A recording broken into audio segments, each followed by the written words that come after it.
Chapter 344. Pei Yu Ying's arms were fiercely clamped down by the two girls and her face was slapped repeatedly. She couldn't even bend down to avoid being hurt because her hair was being pulled violently.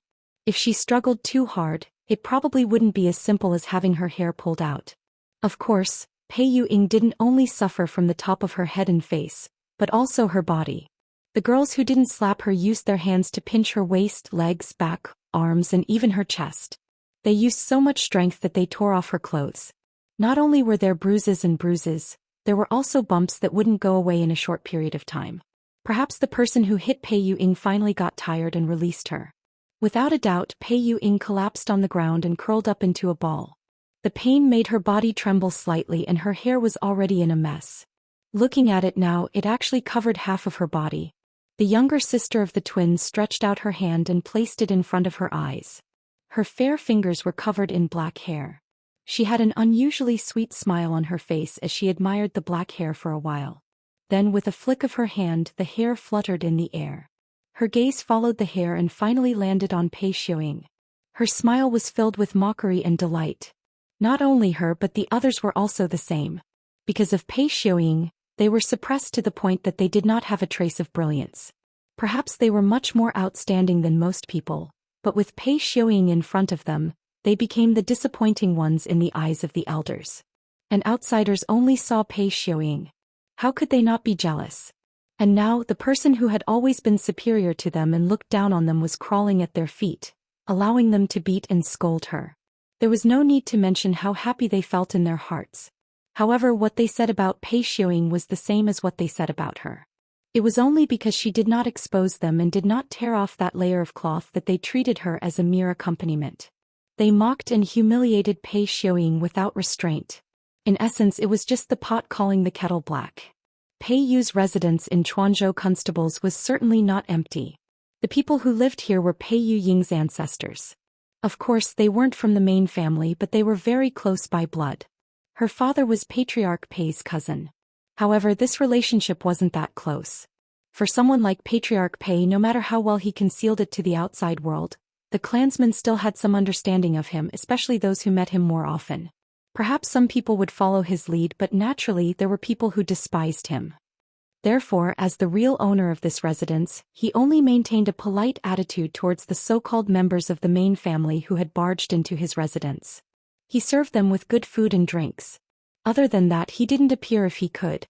He just thought that it would be over if he just endured it and didn't care about why Madame Patriarch, who hadn't left her house for more than 10 years, came to Quanzhou Constables. However, if he didn't care, he seemed to have stirred up a big mess. Originally, he was worried that Madame Patriarch would go out and come back dead. However, he didn't understand the situation and could only try his best to get a doctor. Unexpectedly, he saw a good show from the girls of the main family. This kind of upbringing was really amazing.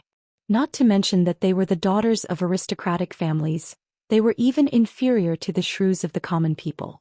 Because the head of the main family was indifferent, his wife and descendants naturally wouldn't get involved. Perhaps the girls of the Pei family had a good time beating their nieces, or perhaps they thought that it didn't matter what they did in the territory of the Pei family. However, they didn't know that they were also laughed at by others. They were extremely disgusted with them, ashamed to be associated with them, and didn't want to admit that they were their clansmen.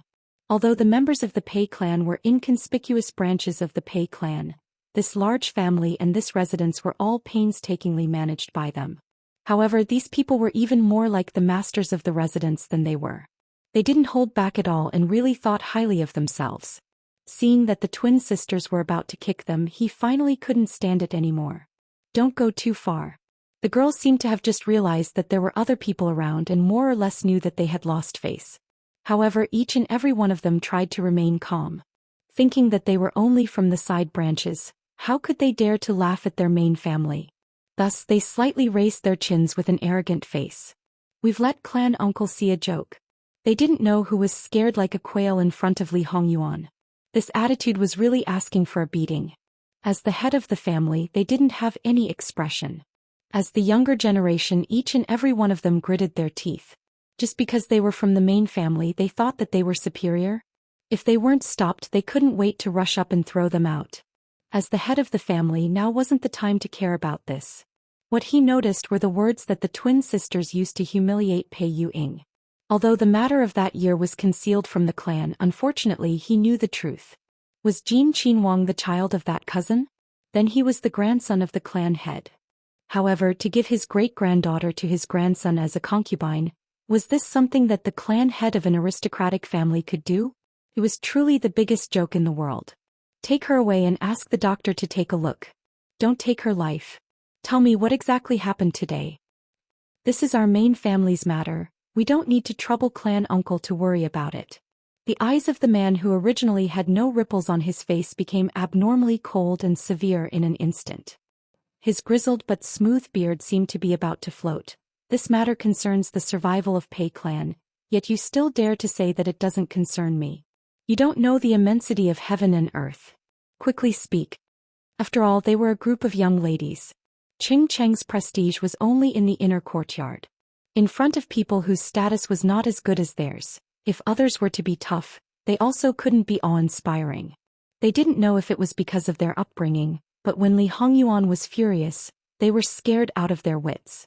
However, after leaving without that oppressive feeling, their minds seemed to clear up. Don't listen to their mouths saying that Pei Yu-ing had implicated the entire clan. This was just an excuse to deal with Pei Yu-ing. In reality, they didn't take it seriously at all. They didn't think that Jin Qinhuang would do such a thing. Their family was the #1 aristocratic family in Jiangnan. Jin Qinhuang simply wouldn't dare. That's right, the things that the clan had instilled in them was to make them so confident. Otherwise, how could they still be busy with internal strife and not the least bit worried about themselves and the clan? However, in the end it was not a small matter. It was good that someone was in charge. Also, they picked and chose to say a few things. In any case, they pushed the responsibility onto Pei Yu-ing and weakened Li Hongyuan's ruthlessness. Instead, their tone towards Li Hongyuan had a trace of contempt. To tell the truth, they were really angered to the point of laughing. Nearly 200 people had died in Linchuan River. Ordinary people didn't know what the specific situation was, but they had certain channels. They acted ruthlessly and didn't leave anyone alive. The entire Chuanzhou Fu was trembling in fear. Jin Qinhuang said that he would cut whoever he wanted. He was definitely a master who kept his word. They actually said that he didn't dare? That was how their good clan leader taught the younger generation? The number of Pei clansmen who knew about Pei clan's situation was not small.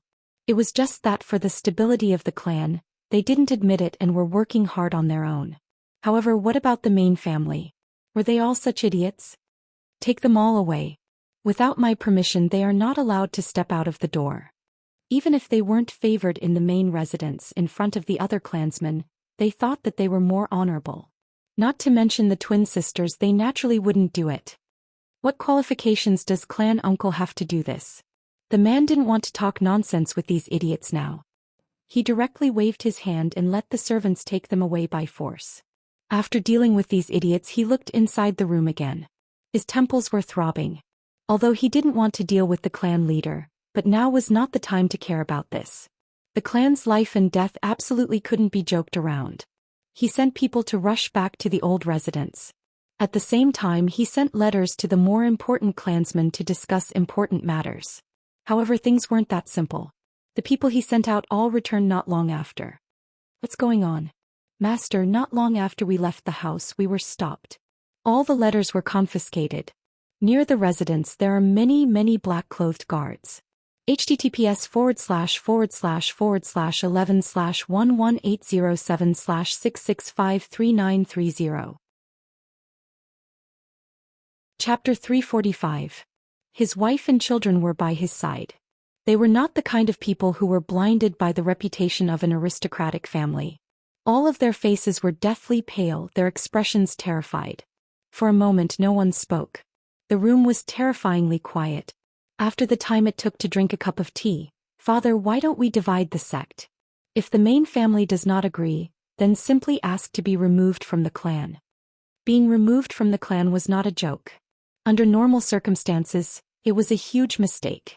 Being removed from the clan was not their fault, it was all their fault. But now the people present did not feel that there was anything wrong with this. There was even a trace of hope on their faces. As the head of the family, he naturally thought of this point. But now, at this juncture, this kind of thing could not be done easily. If it was done, it would be throwing stones at someone who was down, being ungrateful and having a bad reputation.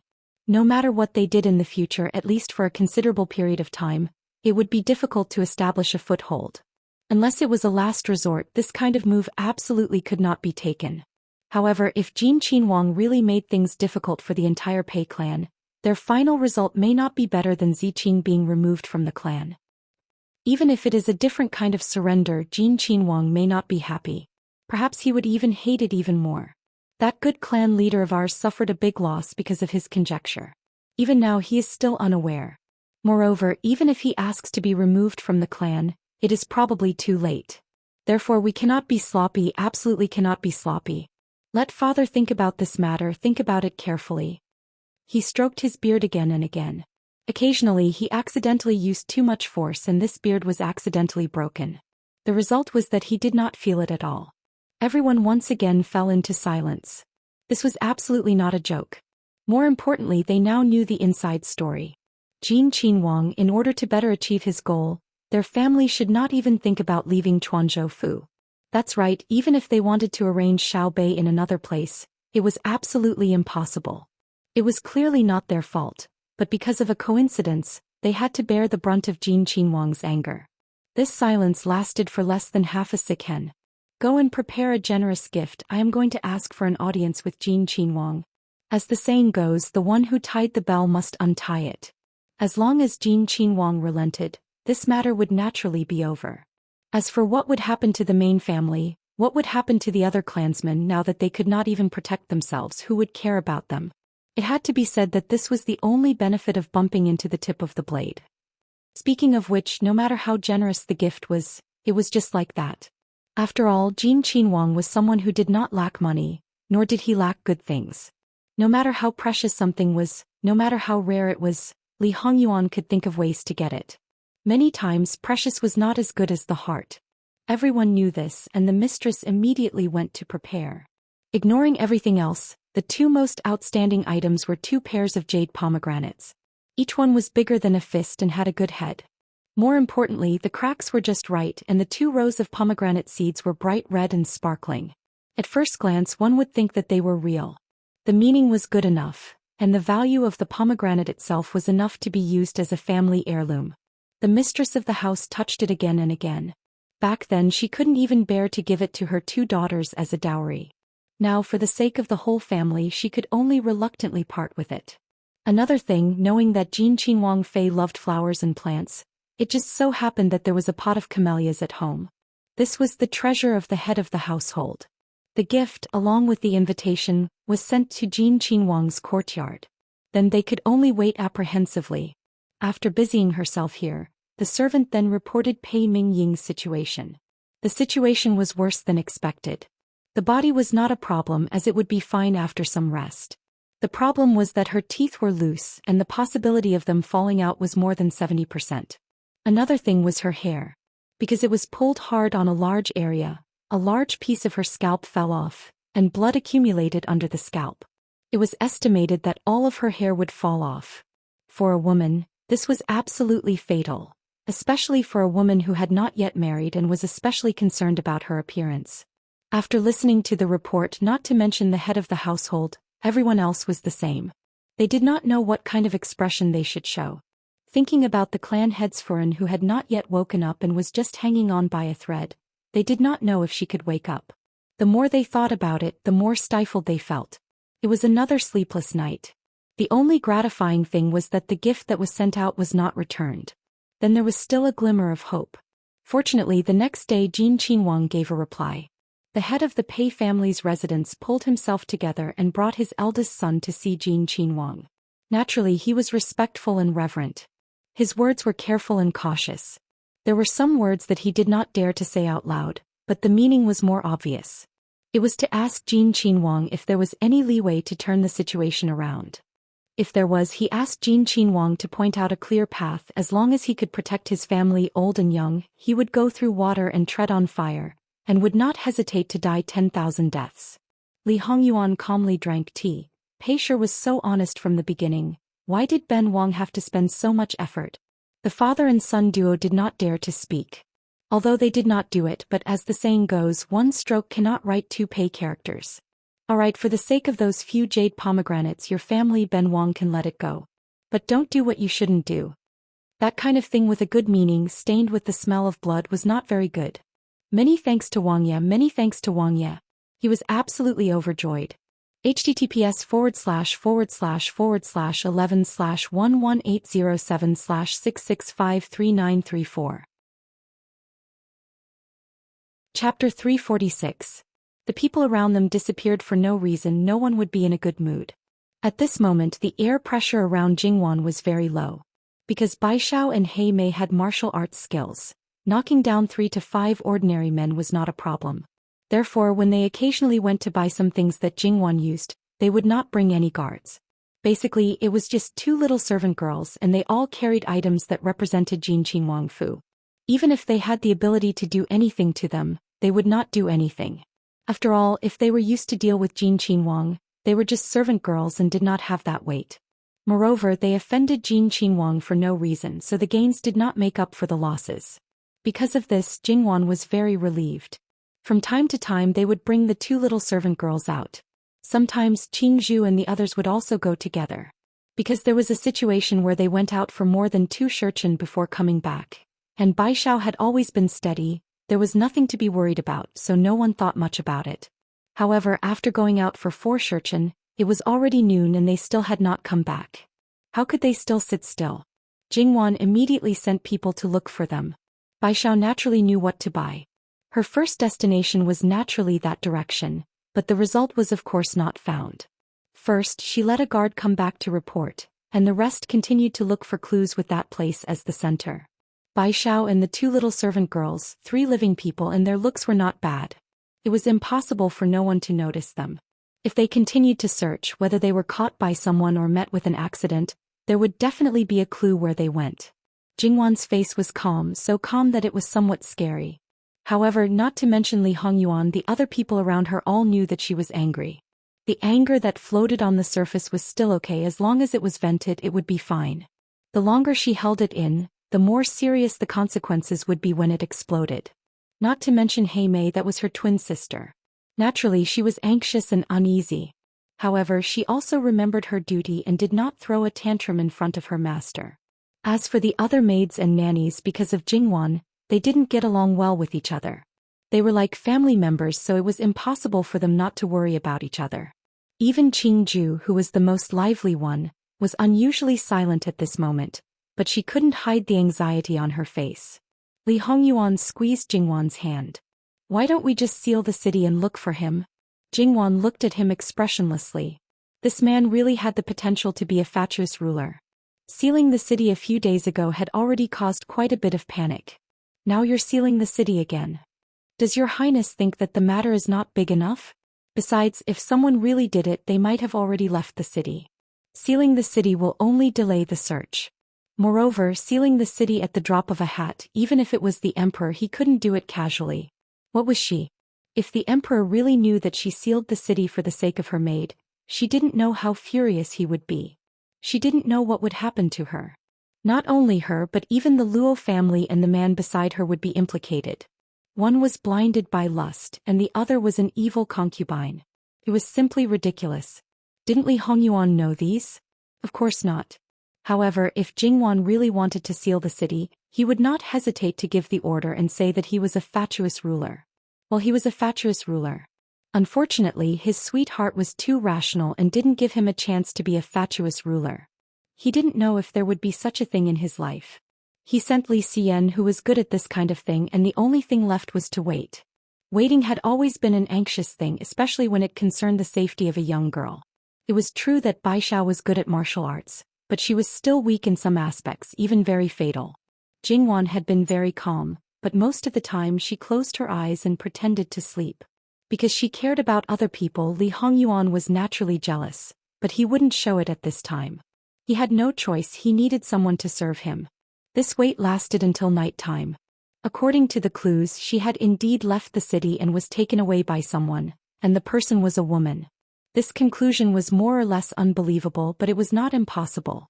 Baishao had martial arts and she had wandered from place to place. Perhaps she had experienced the fickleness of human nature, but she hadn't experienced too many treacherous people. It was not impossible for her to be tricked by a woman. Moreover, women often made people let their guard down, or it was easy to underestimate the enemy, regardless of whether they were men or women. Although they knew which direction she went out from, there were several forks in the road after 20 miles out of the city.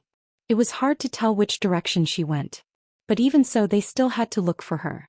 For Baishao's safety and reputation, they still couldn't make a big fuss. Because they didn't know who the kidnappers were and why, they didn't want to cause too much of a commotion. What if the kidnappers killed Baishao? Moreover, Baishao's reputation might not only be Baishao's but Jingwan's as well. If the kidnappers were really meticulously planned and the kidnappers were replaced with Jingwan, the consequences would be serious. No matter how Li Hongyuan suppressed the news, no matter if most people believed it or not, as long as one person believed, such as the emperor, believed that Jingwan was kidnapped for a day and lost her reputation, everything. Li Hongyuan didn't consider this at first, or rather he didn't care at all. If he couldn't even protect his wife, he wouldn't be able to live in this world. If someone wanted to hurt his wife, he could just overthrow his father's throne in advance, just like when he planned to marry his wife. Jingwan wasn't in the mood for dinner and Li Hongyuan didn't force her. But the clouds in his heart were getting darker and darker. That night Jingwan didn't sleep very well. She was in a daze and woke up from time to time. Baishao is back? Li Hongyuan's face was as black as the bottom of a pot, but he patiently comforted Jingwan. This time, no matter who was behind this, he would find out and destroy them. Nobody knew when. Your Highness, Baishao is back. Jingwan, who was half asleep, suddenly sat up. She got up, grabbed a coat, put it on and hurried out. https://11/11807/6653936. Chapter 347. Princess Consort save her. Baishao's body swayed and she was about to fall forward. Baishao. Jingwan quickly reached out to catch her, but someone was faster than her. Sister Hei still had the strength to hold the two of them. Sister. Her tears fell uncontrollably. She did not sleep at all this night and did not even take off her clothes. She had been holding back her tears during the day. Now that she saw Baishao in such a state, how could she hold back? Quickly send them into the room. Where's Gongjiu? Is he here? Jingwan tried her best to remain calm. Little did she know that she had the intention to kill someone. Jingwan had just finished speaking when Gongjiu arrived. After greeting them, Gongjiu took their pulse. Princess Consort, don't worry. Their lives are not in danger. Jingwan heaved a sigh of relief. Put in more effort. Use whatever medicine you have. I just hope that they can recover to their best condition. Yes. After hurriedly sending them into the room, Jingwan asked a few senior servant girls to go in and help. Jingwan was about to ask Li Suyen and the others who were standing behind with their heads bowed when Li Hongyuan came in late. It was not that he woke up later than Jingwan. In fact, because Jingwan did not sleep well, he was a lighter sleeper. But when Jingwan got up and flung his hand away, he was very unhappy. He got up and sat on the bed for a while before coming out. Her hair was disheveled, her clothes were untidy and her shoes were slippery. Seeing her like this, Li Hongyuan's aura became even more oppressive. As for the fact that his upper body was naked, he was a man, so he didn't care about this kind of thing. He stood in front of Jingwan and helped her tidy her clothes. Go back to sleep. I'll handle this. Jingwan wanted to say something, but Li Hongyuan pressed a finger on her lips. As a servant, you made your master worry. They came back alive. Does Princess Consort want me to go back and deal with them? At this moment, Li Hongyuan had a domineering aura. This was rare in front of Jingwan. Li Hongyuan gently rubbed her cheek. Wanwan, do you not trust your husband? Of course she trusted him. Who else could be more trustworthy than him? No matter how she retaliated, this man would only be more thorough and ruthless. Jingwan looked behind him to make sure that everyone had their heads lowered. Then she tiptoed and planted a light kiss on Li Hongyuan's lips. I won't say thank you. Li Hongyuan smiled faintly. It's my honor to serve Wanwan. No matter what it is, you don't have to thank me. His sweet talk skill was maxed out. Jingwan kissed his chin again and turned to walk to the bedroom. Without Jin Qinhuang Fei, Jin Qinhuang returned to his normal state. He leisurely put on the clothes handed over by Gong Mama, but it was only on his body. From his neck to his waist, everything was visible at a glance. Speak.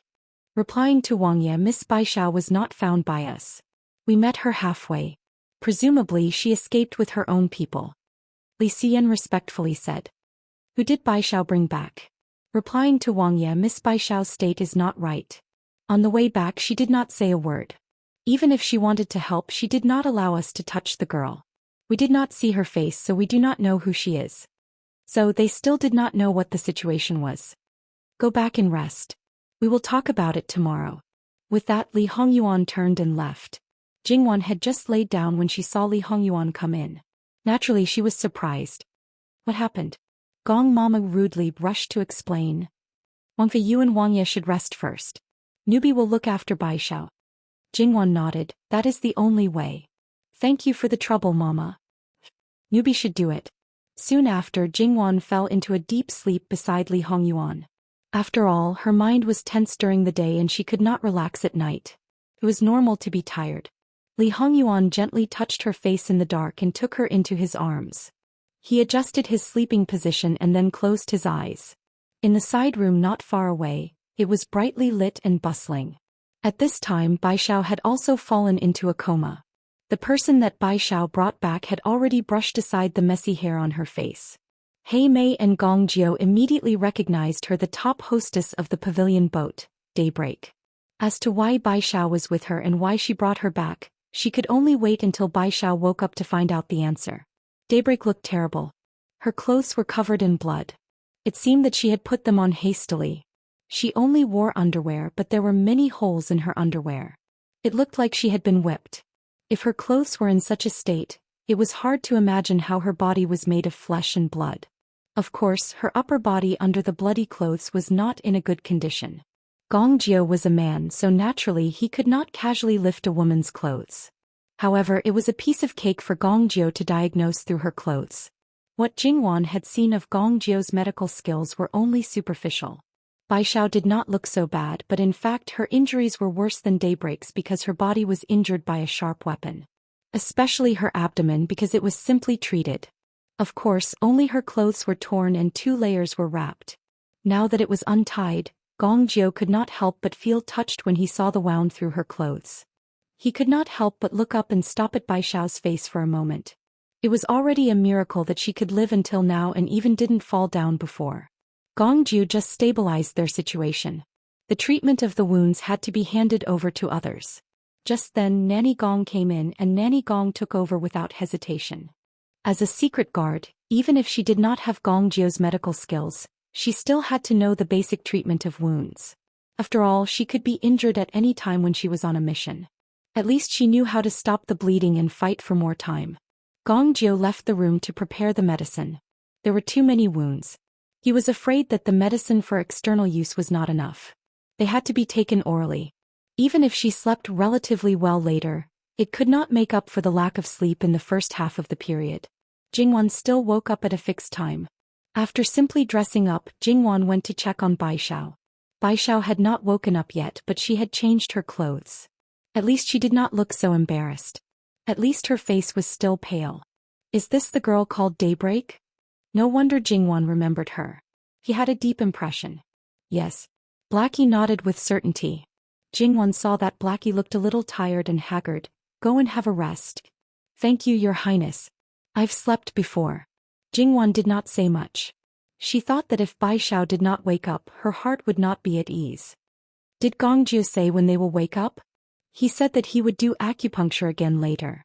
They should be able to wake up today.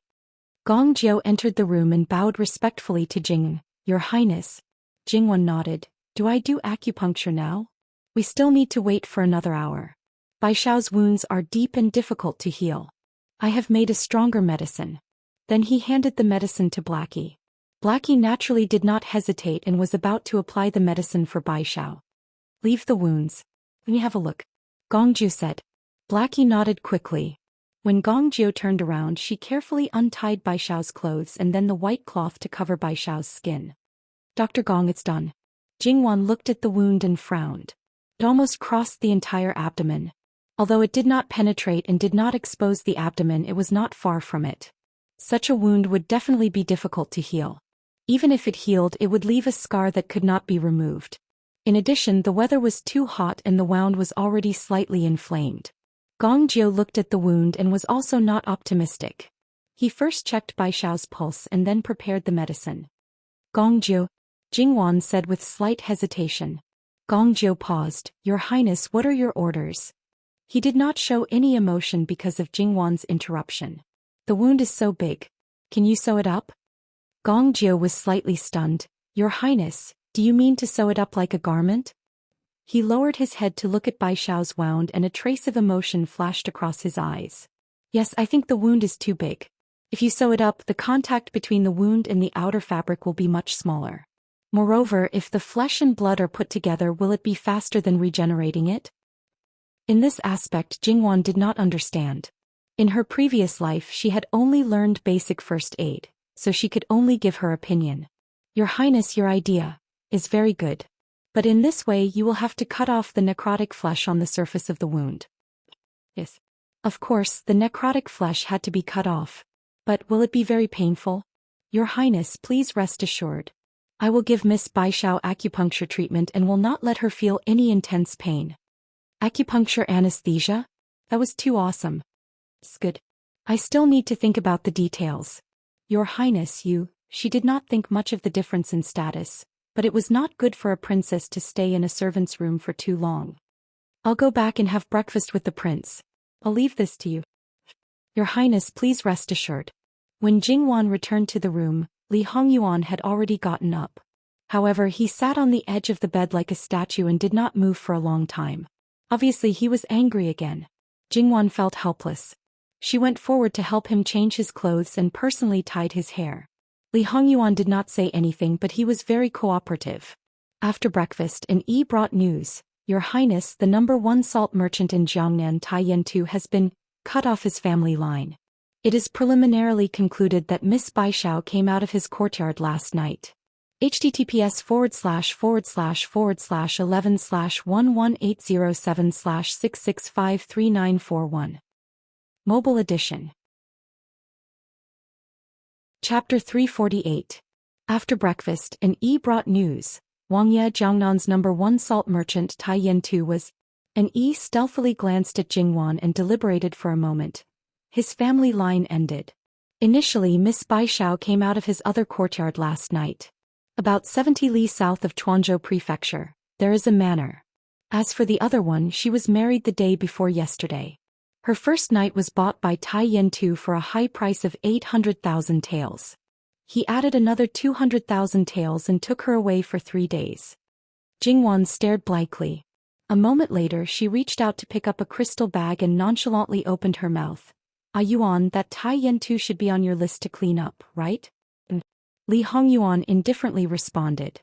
This was also the reason why Bai Xiao and the others had not yet woken up when they received the news. Because they wanted to clean up. Naturally, they had been watching for a long time. It was just that the people they planted were originally in Jiangnan, so they did not know Bai Xiao's origins. They were also accustomed to Tai Yentu bringing women back every 3 to 5 days.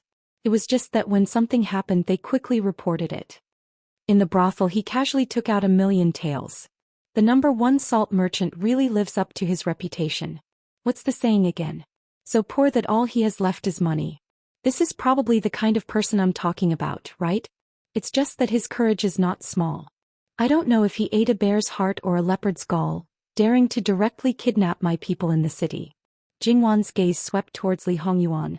He simply did not take Jin Wangye seriously. There seemed to be a bit of sarcasm, but Li Hongyuan did not take it seriously. However, he was also a bit puzzled about this matter. That day at Baifangdu, that Tai Yentu made a special trip to the door. His intention to express goodwill could not be more obvious. A few days ago he sent a visiting card, but he had been suppressed and did not respond. It was unlikely that because of this he would kidnap Wan's servant girl, right? If he was really that stupid, how could he reach the position of Jiangnan's #1 salt merchant? He would have been overthrown long ago. Therefore, this matter most likely had a hidden story. However, regardless of whether there was an ulterior motive or not, he originally only wanted to eliminate him and divide his family. But now he had angered his wife. Even if he had committed 3 crimes, he still had to be punished 10 times. Especially when she saw that Jingwan's breakfast was 1/3 less than usual, She silently added another sin to her heart. Jingwan felt that something was wrong. She needed to find something to do to distract herself. I've seen Wanwan's paintings of flowers, birds, fishes, insects, and even mountains, rivers, plants, and trees. However, I haven't seen any portraits of people. Why don't you try it, Wanwan? Jingwan looked at him. Why did he suddenly mention this? However, seeing that a certain someone was still very calm and didn't seem to have any deeper meaning, Jingwan smiled gently. Sure. After that, Jingwan went to the study, leaving only Qingju to serve the brush and ink. The others were sent to Baishao and the others. Last night had been more tiring. Because they couldn't leave people, they could only take turns to rest. The first thing that came to Jingwan's mind was the 12 golden hairpins. Of course, it was just a name. She could choose 12 beauties to draw. No matter if it was the beauties she had seen before or if she made some slight changes to their faces, it would be a pretty good theme. After thinking about the subject, she directly began to draw. If she wanted to draw well, she naturally couldn't be distracted. She needed to be sufficiently focused. After spending a certain amount of time, she temporarily forgot about other things. Plum, orchid, bamboo, and chrysanthemum usually served Jingwan when she was drawing, so they didn't get in her way.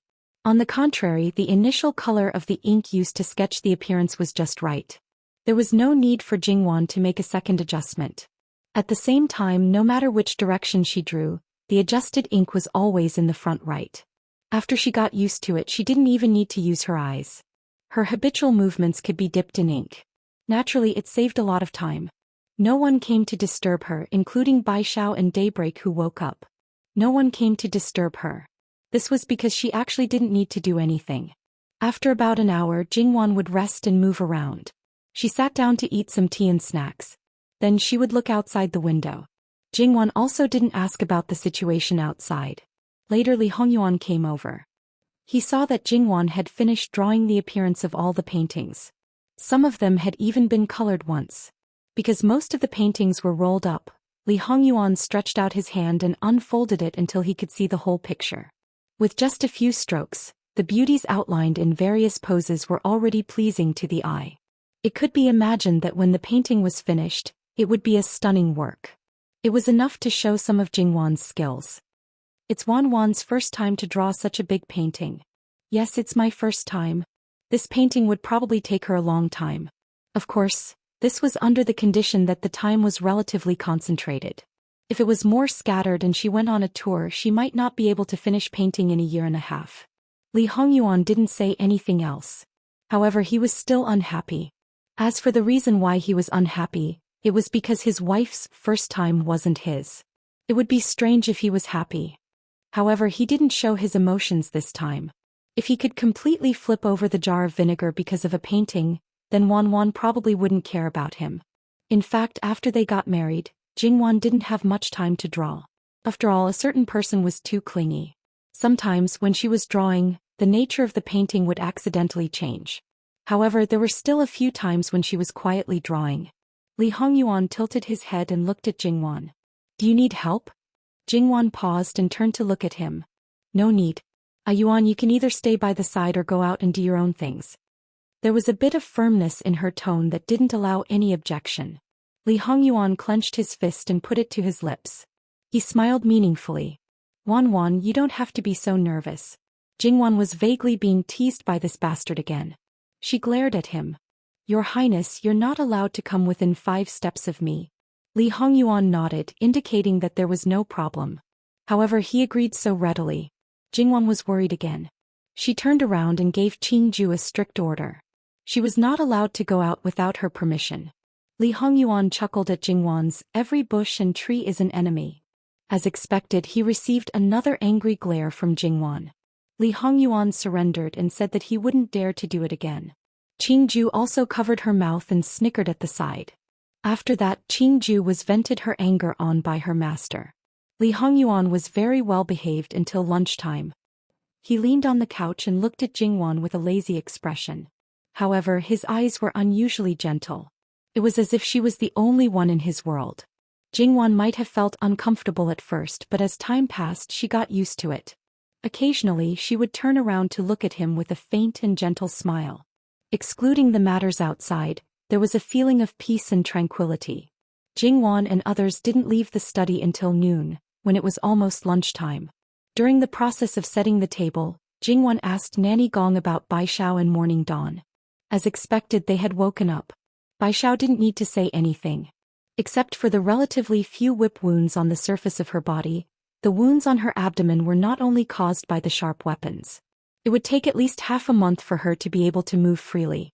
As for Morning Dawn, it seemed that she only had superficial wounds. However, she had been abused for a long time. Except for her face and hands, there was hardly any intact skin and flesh on her body. Not to mention other things, not many people could bear the burning pain all over her body. In Jingwan's opinion, as long as they could be saved, it would be a blessing. She was more worried about their psychological condition.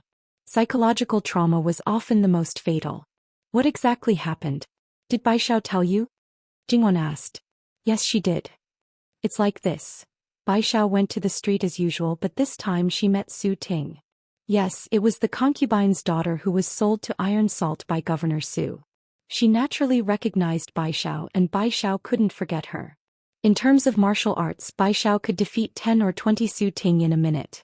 In terms of cunning, 10 or 20 Baishao couldn't defeat her. Baishao was just stopped and said a few words, and Su Ting used some kind of drug on Baishao.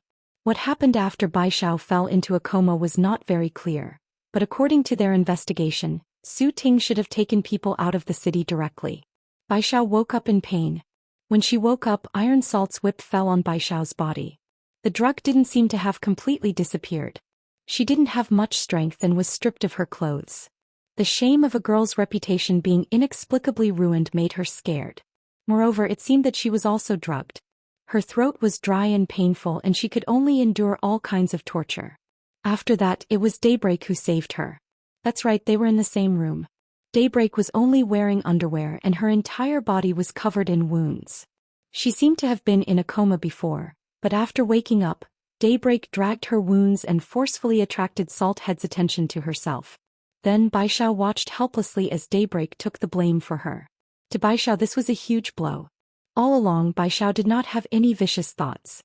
But at that time she wanted nothing more than to tear that fat pig into pieces.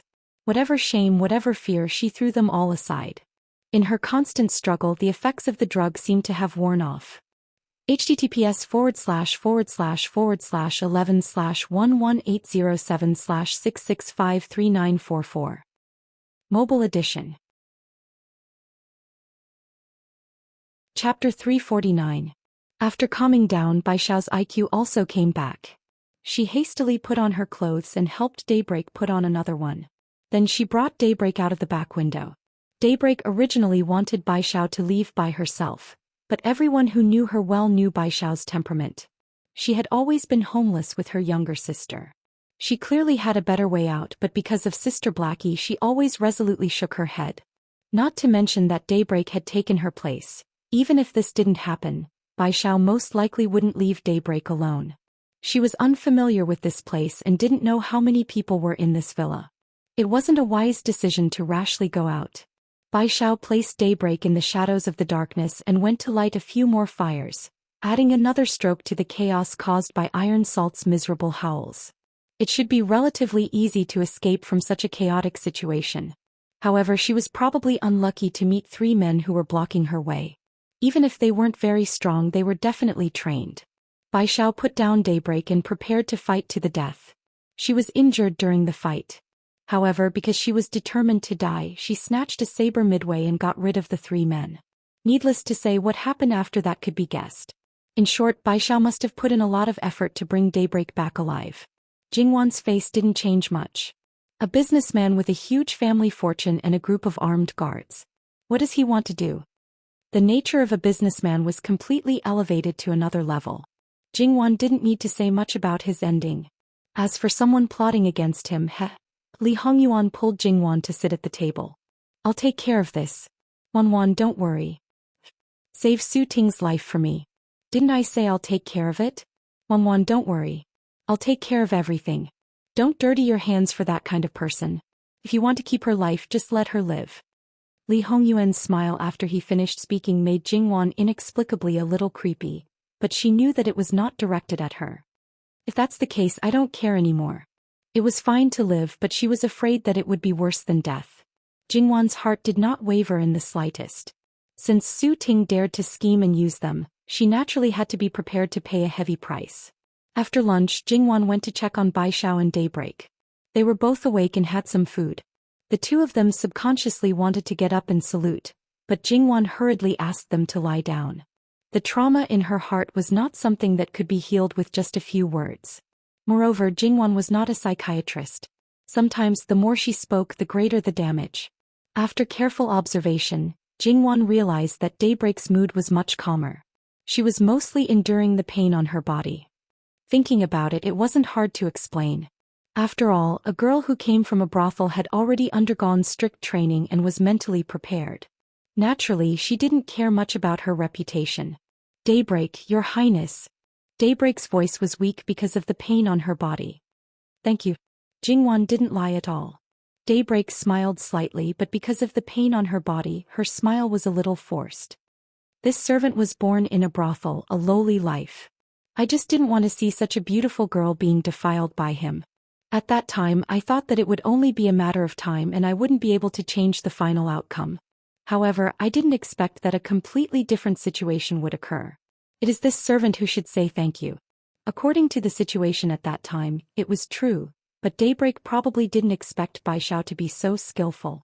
If you hadn't blocked for Bai Xiao, she might not have had the strength to stand up even if the effect of the medicine was gone. It's the cycle of karma. Daybreak didn't say anything. It was the cycle of karma. Take care of yourself. Don't think about other things. I've caused a lot of trouble for your highness here, but I can't move now. Please send someone to send me back to the pavilion boat. What kind of noble person was the princess consort? How could her personal maid take care of a lowly person like her day and night? Jingwan paused. You still want to go back? Daybreak looked at Jingwan and a trace of surprise flashed in her eyes. I'm a lowly person. If I fake my death and leave the pavilion boat, I'll be an illegal resident. Even if I give up my face, I can protect myself within a certain range. But I can't do anything. How can I settle down? Her life was exchanged with her mother's life. She promised her mother that she would live no matter what. So even if she fell into the dust of a brothel, she never thought of committing suicide. When Daybreak said this, she still didn't show any emotion, as if she was just stating a fact. The feeling Jingwan had when she met Daybreak for the first time came again. She was either dead in her heart and lived only for the sake of living, or she was too shrewd and everything was calculated by her. According to the current situation, it was unlikely that she was the one who calculated everything. Moreover, even if she was the one who calculated everything, she should have done it step by step. If she was really helpless and had seen through the world of mortals, it would be a pity for such a woman to continue to practice in that kind of place. I don't mind having one more person by my side. How about being my maid?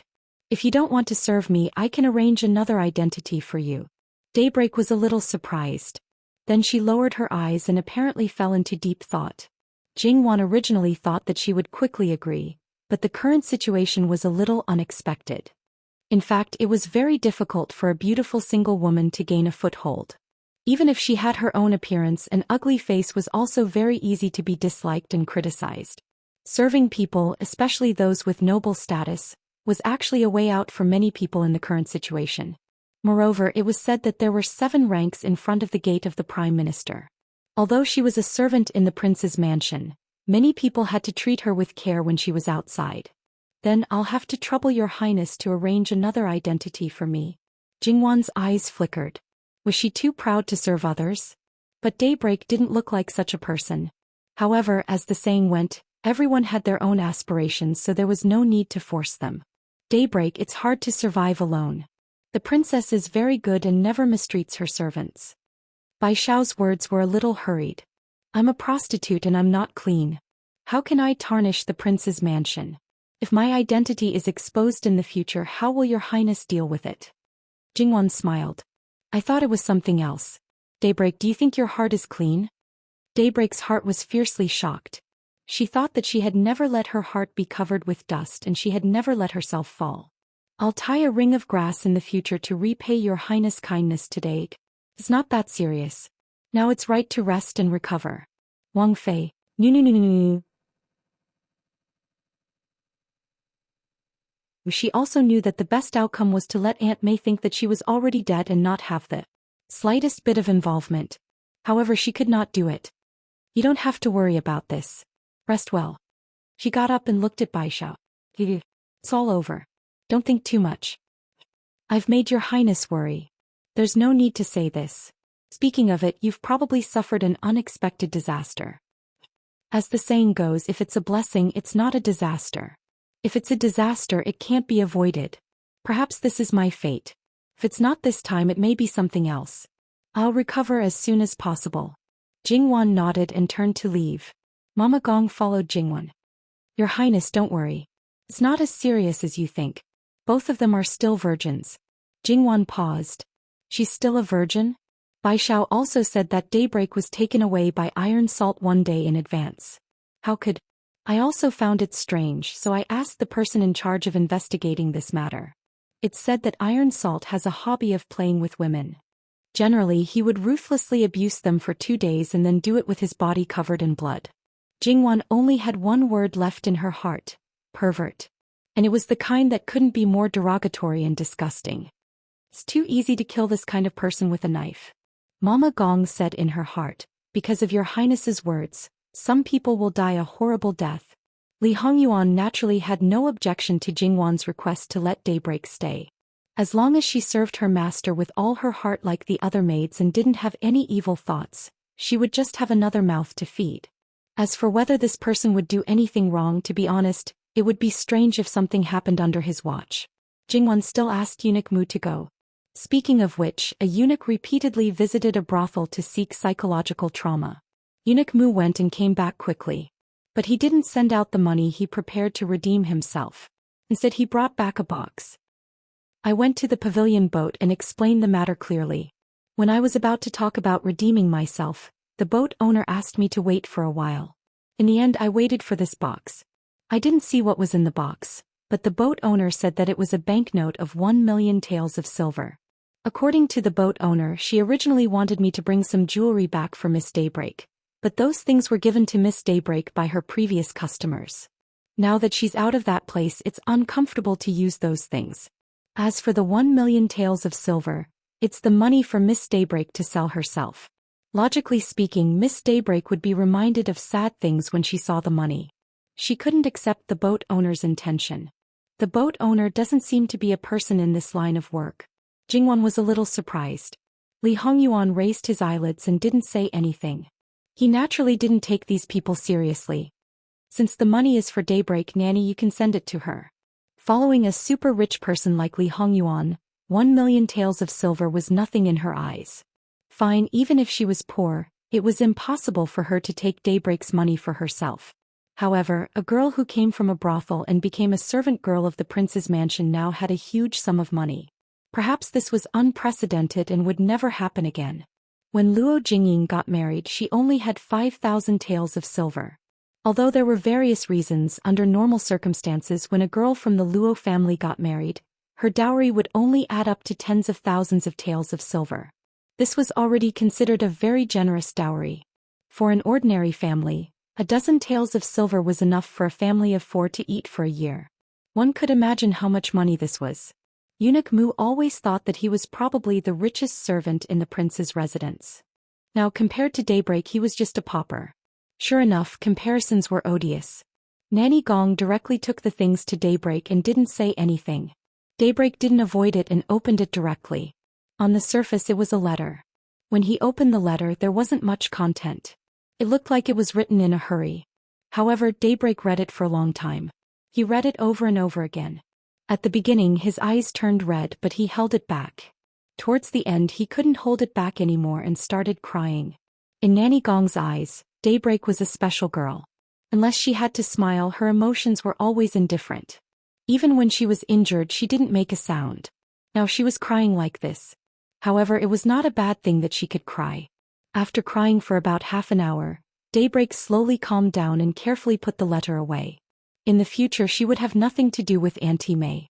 They wouldn't have any contact and they wouldn't meet again. Although she was a servant, she was still considered to have a proper background. He had the right to despise people like Auntie May. But what could she do? Qingzhu gently patted Daybreak's shoulder. Sister, don't be too sad. Take care of your body. Auntie May really treats me like her own daughter. Since that's the case, you should be well. This way she will be happy in her heart. Daybreak nodded. Sister, can I trouble you to do something? Can you send these banknotes to the princess?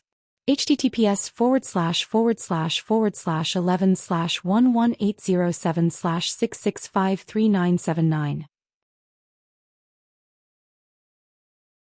Chapter 350. Daybreak hesitated for a moment, but in the end she still put it away and casually placed it on the side of the pillow. Perhaps it was because she had fiercely cried, but at this time she felt physically and mentally exhausted. Closing her eyes, she quickly fell into dreamland, but her sleep was not stable. Her closed eyelids trembled slightly and her eyelashes were slightly moist. Looking at her, one could not help but feel pity for her. Qingzhu wrung out a handkerchief and wiped her face. Sitting on the side of her bed, she quietly watched her for a moment. Sighing in her heart, Hongyan's life was full of misfortune. Soon after, a smile appeared on her face. Thinking that in the future it would not be like this. Wang Fei was the best mistress, generous and benevolent. As long as they did not have any thoughts that they should not have and obediently did what they should do, their lives would not be bad. After daybreak it gradually calmed down. It was probably because her heart had calmed down and was ready to welcome a new life. Daybreak slept for more than 2 shurchen. After waking up, her spirit looked a lot better and the feeling that she gave people also changed a little. She seemed to not be so indifferent and had some vitality, as if her dead heart had started to beat again. However, it was not strange to have this kind of change. Leaving that kind of place was equivalent to jumping out of the fire pit. She also did not enter the inner residence as a concubine, so she did not have to worry about the chaos of fighting between wives and concubines. Being well-behaved, she could always live a comfortable and stable life. Daybreak turned her head and saw that the box beside the pillow was motionless. It could be seen that during the time she was asleep, no one had reached out their hand. Although she did not know the specific amount inside, but with the face value of 10,000 taels per piece, there were at least several 100,000 taels in the box. As the saying goes, wealth moves people's hearts. As a servant of Jin Wangfu, they could not be moved by so much money. Were they as rich as their mistress and did not even have the slightest curiosity? Definitely not. Could only mean that their temperament was good. Daybreak slowly smiled. It seemed that the pain on her body had lessened a lot. Although it was still painful, her heart felt comfortable. Her action was not deliberately to test anything. Daybreak was also a person who did not care much about money, so she just casually let it go. Then she unexpectedly got this kind of result. They had stayed in Chuanzhou for a long time. According to the plan, they would leave in the next few days and head to the next Fu city. As for Baishao and Daybreak, they would either stay in Chuanzhou to recuperate or go with them. After all, when Jingwan and the others left, they could also stay on the boat. Taking advantage of the 2 or 3 days left, they could recuperate more. At that time it was up to them whether they left or not. Naturally, Gongjie was still busy making the elixir of youth. From the first batch of medicine he knew that this prescription was not fake. It was indeed that ancient prescription. Moreover, after carefully studying the medicine in it, he was 100% sure that it would hinder fertility. Moreover, as long as one took 10 pills, it would take at least 10 years of recuperation to conceive a child. Moreover, the damage caused by this medicine could not be seen under normal circumstances. After careful consideration, Gong Jio made some slight changes to the prescription. Originally there were 10 pills. 5 pills would take 10 or 20 years of recuperation and it had to be done properly. In this way 100 people could save nearly half of the medicinal herbs. It also saved time and effort. Why not? During this period Li Hongyuan met 2 people. One was Iron Salt Head and the other was Su Ting. It was unknown whether it was intentional or not, but the 2 of them met together. Iron Salt Head's injuries hadn't healed yet. His body was still as fat as a pig's. However, the Maitreya Buddha's smile on his face had disappeared. Only after seeing Li Hongyuan did the evil aura around his body lessen a little. He, Iron Salt Head, had followed his father to run the business when he was a little over 10 years old. At that time he was just a small merchant. After suffering enough, he also learned to be obedient. After 34 years he thought that he had the means and shrewdness. But he did not expect that in the end he would fall into the hands of a woman. Of course, when he did not know for the time being, This woman naturally referred to Bai Xiao. After that, Li Hongyuan wanted to deal with Iron Salt Head, and was preparing to uproot his power and family. As such, naturally he would not make a big fuss. After all, Jiangnan was so big. Moreover, Iron Salt Head was said to be the #1 salt merchant in Jiangnan, but the scope of his business was not just Jiangnan. If the power behind him was alerted, those people might escape. Without a doubt, they would also take away a large amount of money. Li Hongyuan did not lack money, but he would not complain about having too much money. After all, if he really sat on the throne, there would be too many places to spend money. Therefore, when Iron Salt Head was brought over, he had not yet become a prisoner. Because Iron Salt Head was carried in, Li Hongyuan did not force him to stand up and salute. Li Hongyuan sat on the main seat, sipping his tea a little absent-mindedly. Then he placed the teacup on the table, making a slight sound. His gaze did not look at Iron Salt Head at all, but fell on the kneeling Su Ting. However, that gaze was like the baptism of the four gods. Even if Su Ting lowered her head, she would definitely feel as if there was a blade at her back, and she could not help but tremble. Li Hongyuan supported his chin with one hand. To scheme against this prince, your courage is not small. If there was a bit of luck before, Su Ting would already be trembling like a sieve at this moment. She knew that she wanted to borrow a knife to kill someone, and it was actually a dangerous move. However, she really could not stand Iron Salt Head's torment. The injuries on her body had never healed, and because of hurt hard bones, she gritted her teeth and endured it again and again, arousing Iron Salt Head's interest. Su Ting really could not stand it anymore, but she also did not have the guts to resist. Towards Iron Salt Head, she feared and hated him even more. She wanted to break away from his control, but also wanted to ruthlessly retaliate. Iron Salt Head had designs on Sister He, but Sister He was someone who served Jin Qinhuang, so Iron Salt Head would not lose his mind. She set her sights on Bai Xiao, who had the same face as Sister He. In any case, Iron Salt Head had never seen Bai Xiao before. Of course, if she wanted to escape, she would not stupidly send herself into Iron Salt Head's hands. In order to cover up Bai Xiao's identity, not only did she take the things that represented her identity, she also fed her a mute medicine that could make people temporarily speechless. Even if she could endure Iron Salt Head's abuse, she also had a way to make Bai Xiao lose her life quickly. Everything had been arranged, but she did not expect that Bai Xiao was a martial arts expert. As long as Bai Xiao came back alive, Su Ting would definitely not be able to escape. Iron Salt Head was still confused and did not understand what Li Hongyuan meant. He looked at Li Hongyuan with puzzled eyes. Li Hongyuan did not pay attention to him, but Mu Gonggong sneered, "The one who hurt you, a commoner, is Wang Fei Nyang's personal maid. She was schemed against by the woman beside you and fell into your hands. Wang Fei Nyang has always been very protective of the people around her. She was injured like that and almost lost her life. Wang Fei Nyang is very angry." Iron Salt had originally thought that he would find the slut who hurt him. If he did not skin her alive, he would not be able to dispel the hatred in his heart. Now how could he still not understand? Looking at Su Ting, his eyes were as wide as copper bells. He really fell into the hands of a woman, but he missed one. This was the main culprit. His fat body suddenly rolled over, and the pain in his body seemed to have disappeared. He rushed over and clutched Su Ting's neck tightly. "Slut, slut, slut." Su Ting's eyes rolled to the back of her head. She tried her best to pry Iron Salt's hand away. However, the strength of a person who had reached the pinnacle of hatred was no small matter. Su Ting's face turned pale and the strength of her struggle became weaker and weaker. It looked like she was only left with one breath. However, how could Li Hongyuan let her die so easily? With just a look, an E came forward and touched Iron Salt Head's arm gently. Iron Salt Head let go of her. Su Ting collapsed to the ground. She took a breath and covered her neck with her hands, coughing violently. The feeling of dying was definitely not good. Su Ting only felt that she had survived a disaster. Give her mute medicine and send her to the pavilion boat. Tell the owner of the boat not to treat her unfairly. Also, she can't leave the pavilion boat without redeeming her. Li Hongyuan's words completely determined Su Ting's future fate. Su Ting, who had not yet recovered, narrowed her eyes. Wang Yi. The pain in her throat made her unable to speak clearly. She couldn't say the rest of her words. Her mouth was gagged and she was dragged out. Li Hongyuan's gaze fell on Iron Salt Head. His gaze was similar to how he looked at Su Ting.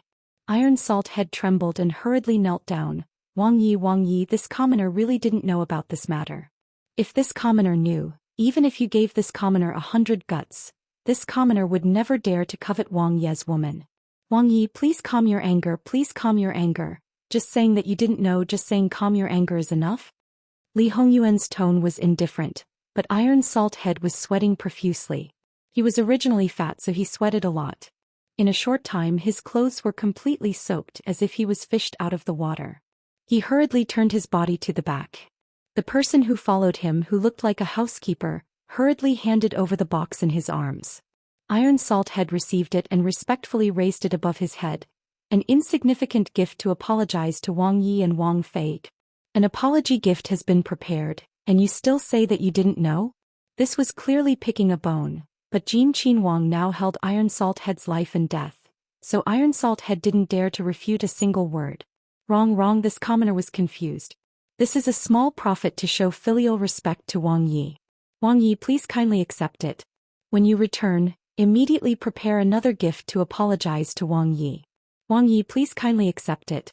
Li Hongyuan raised his chin. Mu Gonggong understood and took the box. Opening it, he presented it to Li Hongyuan for a look. From the looks of it, there are several million taels in banknotes, and this is still an insignificant gift. Ben Wang is rather curious what will be the generous gift that you all gave. A mere merchant had more than 20 million taels of wealth. Of course, this was just gold and silver. How could such a person not think of ways to plunder all kinds of rare treasures? This part was really hard to estimate. Therefore, this Iron Salt Head's net worth was really frightening. Wang Yi will not be disappointed. Wang Yi will not be disappointed. Today he was called by Jin Qin Wang. He thought that there was an answer to his previous visit, so even if his injury wasn't healed, he still forced himself to come. The 5 million taels in banknotes was originally a filial gift to make friends. He also knew that if the first gift was too much, it would only make the other party's appetite grow bigger and bigger. Perhaps in the future the other party would reach out and ask for money from time to time, becoming more and more accustomed to it. However, he himself also knew that the only capital he held in his hands was money. Other connections in the eyes of a Wang Yi were nothing. Therefore, if he wanted to climb this high branch, he had to let the other party see his value. Clenching his teeth, he took out 10 million taels in one go, and the result. But now the nature was completely different. It was money to buy his life. See the guest out. Iron Salt Head didn't dare to say anything and could only respectfully withdraw. After he went out, he almost fell head first. In his life, Iron Salt Head had never suffered such a big loss. However, after suffering this loss, he didn't have the slightest thought of revenge. When he thought of Su Ting, who had harmed him to this extent, he hated her so much that he vomited blood. However, it was impossible to redeem her. Even bringing her out of the pavilion boat for 1 or 2 days was not possible. Now he couldn't personally deal with her, but he could call someone to do it. Slut, if I don't make you beg for life and death, Lousy wouldn't be called Iron Salt Head. Inside the room, Li Hongyuan's banknotes lacked interest. Squeeze people dry and send them to be salt slaves.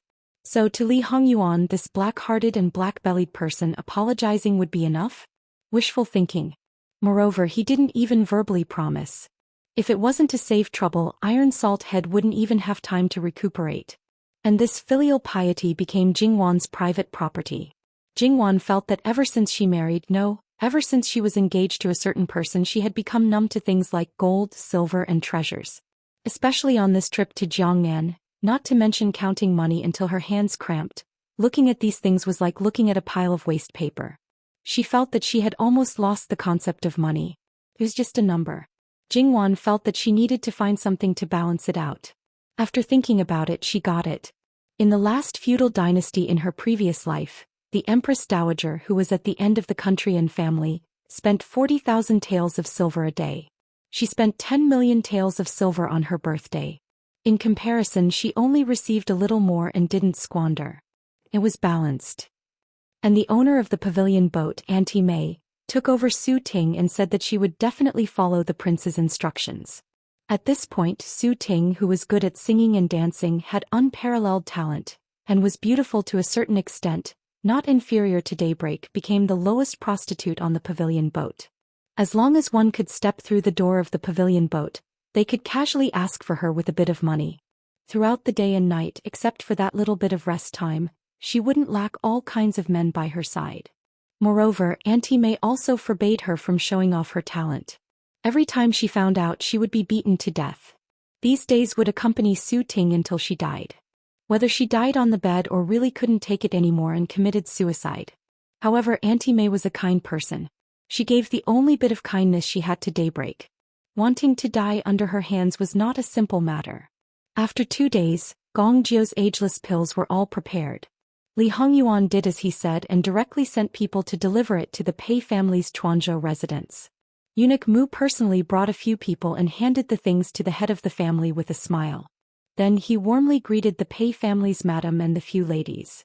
That Pei family's people didn't dare to be negligent and respectfully answered one by one. The old lady is awake? That's the best. We can bring the ageless pills back to the Pei family's main residence. As Eunuch Mu said this, he clicked his tongue in wonder. This old lady's life was really tough. Gong Jiu had already told her to prepare for her funeral, but she still stubbornly held on and even woke up. Facing Eunuch Mu, the head of the family broke out in a cold sweat. I'll have to trouble old Mr. to take care of those ladies. He seemed to be referring to the boxes containing the ageless pills. The ageless pills. Although it was harmful for some people, it was also a great temptation. Goodbye. After sending Eunuch Mu off, the head of the family stood in place for a long time. He wiped the sweat from his forehead and personally looked at the boxes and had people move them to the main courtyard. When his wife saw these things and knew what they were, she couldn't help but tremble. Master, are these really going to be sent back to the main residence? Of course, but it has nothing to do with us. Go and take out 6 bottles now and send them to the 6 ladies. The old lady was startled. Her lips wriggled, but in the end she didn't say anything. It wasn't like she hadn't done this kind of immoral thing before. She had even killed an unborn child, not to mention that she hadn't killed anyone yet. Moreover, she was afraid that she had no choice but to do this. If she didn't do it, the ageless pills might be used on her own descendants. Outsiders could never be more important than family. The old lady led a group of maidservants and women to the small courtyard where the Pei family's ladies were locked up. https://11/11807/6653983.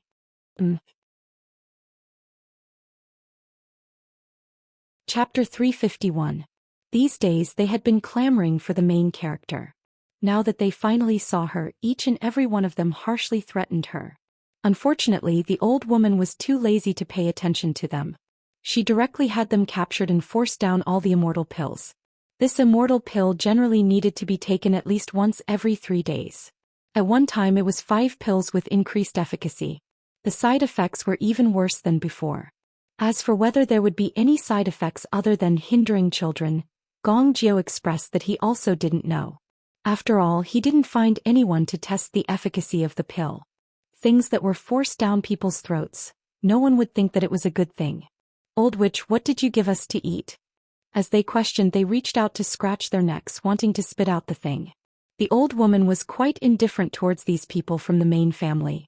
People from prestigious families all thought highly of themselves and considered everyone beneath them. As the saying goes, if the upper beam is not straight, the lower beam will be crooked. The virtue of these little ones was enough to see what the previous generation was like. It was no wonder that it caused the family to fall to such a state today. Not to mention that there was no family power in the imperial court. Even if there was, such insolence would only bring disaster to the family. What did you eat? Ah, the immortal pill that Jin Qinhuang sent over. The old woman smiled. A beauty-preserving sacred product. Ah. How many people want it but can't even see it? You all ate 5 of them at once, you should be rejoicing. Seeing the ghastly appearance of these girls from the main family, the old woman's original sense of guilt completely disappeared. She had to say Jin Qinhuang was really benevolent. There were many ways to sterilize a woman, why bother to make such a beauty-preserving good thing? She was already old and wouldn't drool over this thing. However, her married daughter and daughter-in-law should like it very much. In any case, they had already reached the age of old pearls and their children were already more or less born. To be able to become beautiful, who wouldn't want it? Unfortunately, it was just a thought. She didn't have the courage to touch this batch of pills. Otherwise, she wouldn't even know how she died. At this moment, each of them became pale. They no longer pretended to scratch their necks. Instead, they no longer cared about their bearing and reached into their mouths to scratch their throats. Unfortunately, it was all in vain. That fingernail-sized pill not only tasted good, it also melted in their mouths. How could he really dare? How could he really dare? We are from the main family of the Pei family. The Pei family is the richest family in Jiangnan. The richest family, do you understand? Wasn't he afraid of offending the Pei family? Who gave him the guts? Who gave him the guts? The old lady stood at the side as if she was watching a joke. They didn't live up to their name. So what if they were the #1 clan? Who gave Jin Qinhuang the guts? Of course it was his birth. Moreover, what he gave was a beauty supplement, and it was a prescription from the Pei family. As long as he did not mention the side effects of this medicine, who could criticize him? Speaking of side effects, he had to talk about why the Pei family gave him this prescription. If he revealed it, not only could he push it away cleanly, but he could also openly cause trouble for the Pei family. The old madam suddenly realized the reason why Jin Qinhuang used the immortal Dan instead of other extinct medicines. It was indeed brilliant. What's the use of shouting at me? If you have the guts to shout at Jin Qinhuang, you might as well see if he has the guts to directly dispose of you. Old witch, you dare to help outsiders against your own people? Grandfather will not let you off. Just you wait. The old woman looked at them coldly. This was exactly what she wanted. She flicked her sleeves and left. Old witch, stop for me, she shouted fiercely, but this was not her own territory. As the host, when she became ruthless, could you, a mere guest, have the advantage? After leaving this side, she looked at the closed door on the other side. Ever since Pei Yuying was violently beaten, she had not left that room. And those who had seen her, other than the doctor, were only the 2 servant girls who served by her side. It must be said that the 2 servant girls had also been dealt with very miserably. There was no other way. Who told their master to be favored, they also followed suit. A few days ago, the old madam did not pay attention to her at all. Now she directly let someone knock on the door. The door was only opened a crack when it was rudely pushed back. If the servant girl who opened the door did not retreat quickly, she was afraid that she would have been directly knocked to the ground. Compared to the previous people who did not know life from death, they only had panic in their eyes. Where is your miss? The servant girl stammered and could not say anything. The old madam was also impatient and directly sent someone to find her. The room was so big that it did not take much effort. However, this move did not find her. The old madam sneered. Did they really think that she was too ashamed to see people and hid in the room and did not go out? How long has your master been out? Old madam, shut up, I am just a commoner with no rank and no grade. I am not worthy of this title. Only people in the main house dare to break the rules. Just say it, how long has your master been out? Don't talk nonsense. Just went out not long ago. This servant girl was not arrogant at all now. Come, go and find the miss of the 4th generation of our main house. She is the role model of the Miss Pei. She cannot lose face for the Pei family. The old madam did not think that Pei Yuying could leave this house. Because of the recent events, she gave a death order. The front door, back door, side door and corner door of the house were all very strictly controlled. If anyone received benefits and secretly let a master out if they were caught by her, it would not be as simple as being sold. Sure enough, Pei Yuying was still looking for an opportunity to go out. Unfortunately, she was not able to do so. She was still secretly hating that an ordinary house was so strictly guarded. She thought that there was some treasure in this broken house and did not know that this was the influence of Jin Qinhuang. Pei Yuying was not familiar with this house. When the servants here deliberately wanted to find her, it was simply a matter of time before they caught her. Pei Yuying was forcibly pulled back, but she firmly protected the headscarf on her head. Her face and body were fine, but her head... The old madam glanced at her and declined to comment. Miss, it is best to know your place. Don't think that you can achieve your goal after leaving this house. Jin Qinhuang's people are guarding outside. Because of your ambition and self-righteousness, you have harmed the Pei family to this extent. Do you really want the Pei family to be exterminated before you are satisfied? Pei Yuying pursed her lips and did not speak. But whether it was the clenched fists or the fluctuating emotions in her eyes, it all showed that her mood was not calm. Based on what was the basis of putting all the blame on her head? She did not wash away the disgust of great-grandmother and sacrificed her reputation. Was everything she did for herself? Who could she find to reason with for everything that she was suffering now? It was obvious that everyone hurt her, betrayed her, schemed against her, but now they wanted her to bear the burden. Don't even think about it. You were heartless first, so don't blame her for being unjust. Even if she died, she would also pull a group of people down with her. Tangzu, what is the matter? Pei Ying restrained all the emotions in her eyes and asked faintly as if nothing had happened. Astonishment flashed through the old madam's eyes. With this temperament, it was no wonder that the clan head would make such a decision.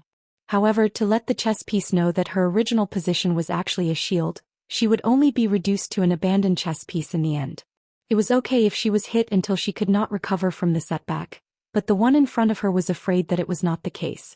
He might even bite back. But this had nothing to do with them.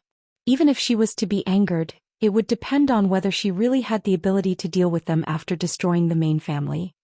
The old madam let someone give her the porcelain bottle. Pei Ying opened the porcelain bottle and poured out the pills inside. Although there was a difference in size, but just based on the smell she could distinguish what it was. It's not Old Dan. I have already eaten it. Tangzu does not need to worry that I am acting in front of Jin Qinhuang. However, for me, it is purely a beauty-preserving sacred product. I heard that it is difficult to make and the herbs used are expensive. This kind of good thing, there is no reason not to eat it. Then she naturally remembered Jin Qinhuang's words that day and unhesitatingly ate all the pills one by one. The old madam was very clear that this kind of woman would be very frightening. Tomorrow, I will send you and aunt back to the main residence. The ageless Dan has been sent. It is indeed time to go back. Thus I will trouble Tangzu. At this time Pei Ying looked very normal, but the old madam felt that her insides were full of darkness and there was a hidden poisonous snake. Moreover, it was the kind that harbored hatred and could choose to devour people at any time. She did not say anything and only wanted to leave quickly. Respectfully sending Tangzu off, Pei Ying bowed gracefully. Soon there was only Pei Ying and her two servant girls left in the room. The servant girls shrunk back. They also felt that the current master was extremely frightening because this reaction was simply not normal. Although the Pei clan head's wife would occasionally wake up, but this situation was not optimistic. There was a possibility of her dying at any time. If she could hold on until she returned to the main residence and then die, it was not bad. She simply packed up and the people of Li Hongyuan would not stop her. It was worth mentioning that the Pei clan head did not receive any news from Chuan Zhoufu for a long time. His heart was faintly uneasy and sent someone to Chuan Zhoufu. However, that person was also considered smart. After sensing that something was wrong, he did not go near the Pei clan residence and immediately rushed back. When the Pei clan head received the news, the uneasiness in his heart became more and more obvious. He always felt that something big was going to happen. After hesitating for a while, he decided to personally go to Chuan Zhoufu. Then when he approached Chuanzhou, he met the people of Pei clan who were returning. Just simply understanding the situation, the Pei clan head who could laugh at any time had his face completely sunk. It was unprecedentedly serious. His 5 fingers could not stop digging into his palm. Things were completely out of control. Perhaps he had taken some things for granted, but he did not think that this was all his fault. Although he sensed that there was something wrong with Pei Ying, but this was not the time to persuade her. This great-granddaughter's conduct were all taught by him. Jin Qinhuang's matter was out of expectation because he did not understand enough. As for Pei Ying, the Pei clan head really did not think that she could turn over any big waves. Later on he would pacify and appease her. The most urgent matter was those famous scholars of Pei clan. They must not be destroyed by Li Hongyuan. Once they were destroyed, Pei clan would really have no chance to make a comeback. The Pei clan head also understood that because Jin Qinhuang deliberately blocked the news, it was very likely that the time he received the news was already late. But he could not sit and wait for death. He wrote a letter and sent it out with the fastest speed. At the same time, he also sent a letter to each family's in-laws. Inside he expressed all kinds of concern and mentioned some people in their clan. In essence, it was the same trick that the Pei clan head used to threaten Min clan. It was just that he did not make it clear. However, no one was stupid. How could they not see the threat in it? When those people received the letter, their faces were all ashen. They probably did not think that the Pei clan head would be so despicable and shameless. However, because the matter came so suddenly, they also had doubts in their hearts. What happened that made this old thing Pei suddenly release something that could be used against their clan? It was obvious that there was something unusual. After that, when the people of Pei clan's reputation were met with mishaps one after another, they finally reacted. Someone wanted to deal with Pei clan. Moreover, they had found the foundation and used all their strength to chop it down. It made people only feel fear and trepidation. Whether or not to help Pei clan became a big problem. If they helped, they would offend the person who wanted to deal with Pei clan. Who knew if they would become the next target? If they did not help, they would be held by this old thing Pei and could be dragged down by him at any time. Of course, these were all for later. Let's not talk about it for now. The Pei clan head wrote the letter and ordered them to return to Pei County. Other than that, he did not say a word. He did not even look at his seriously ill wife. He only closed his eyes and rested, thinking about what to do next. At the same time, Jingwan and the rest also packed their luggage and prepared to leave Chuanzhou Prefecture and head to the next prefecture city. The accompanying officials naturally had to stay and continue to work hard until the new officials were in place. It had to be said that when Jin Qinhuang left, the entire Chuanzhou Prefecture city, from the top officials to the bottom of the commoners, did not let out a sigh of relief. There were even people who secretly clapped their hands in celebration. For the commoners, punishing the corrupt officials was something to be happy about. However, if the turmoil was too big, it would only make people involuntarily panic. Therefore, it was better to leave. Jiangnan had 4 prefectures and 28 prefectures. Li Hongyuan was prepared to go to every prefecture city. However, because the matter had been dealt with so far, they could follow the same pattern in the prefectures later. If there was a special situation, they would deal with it specially. This was the so-called killing the chicken to warn the monkey. The living king of hell was too ruthless. He did not show mercy and was not afraid of offending people. Naturally, no one dared to stroke the tiger's whiskers at this time. As long as Jin Qinhuang was in Jiangnan, all the officials had to behave themselves with their tails between their legs, including the neighboring prefectures. At this time, they were all very careful. Although they had to continue with their work, they were also very idle. Now they were really focused on sightseeing. Sitting on the boat, Jingwan leaned on the windowsill enjoying the breeze. It was incomparably comfortable. Baishao and Daybreak did not hesitate to choose to follow. If they stayed in Chuanzhou Prefecture, according to Jingwan's temperament, she would definitely leave at least 2 close people to take care of them. Jingwan did not have many people by her side. If they went together, she could casually take a little time to take care of them. At other times, it would not affect serving Jingwan. In Jingwan's view, this was also the best. After all, Gongjiu would definitely follow.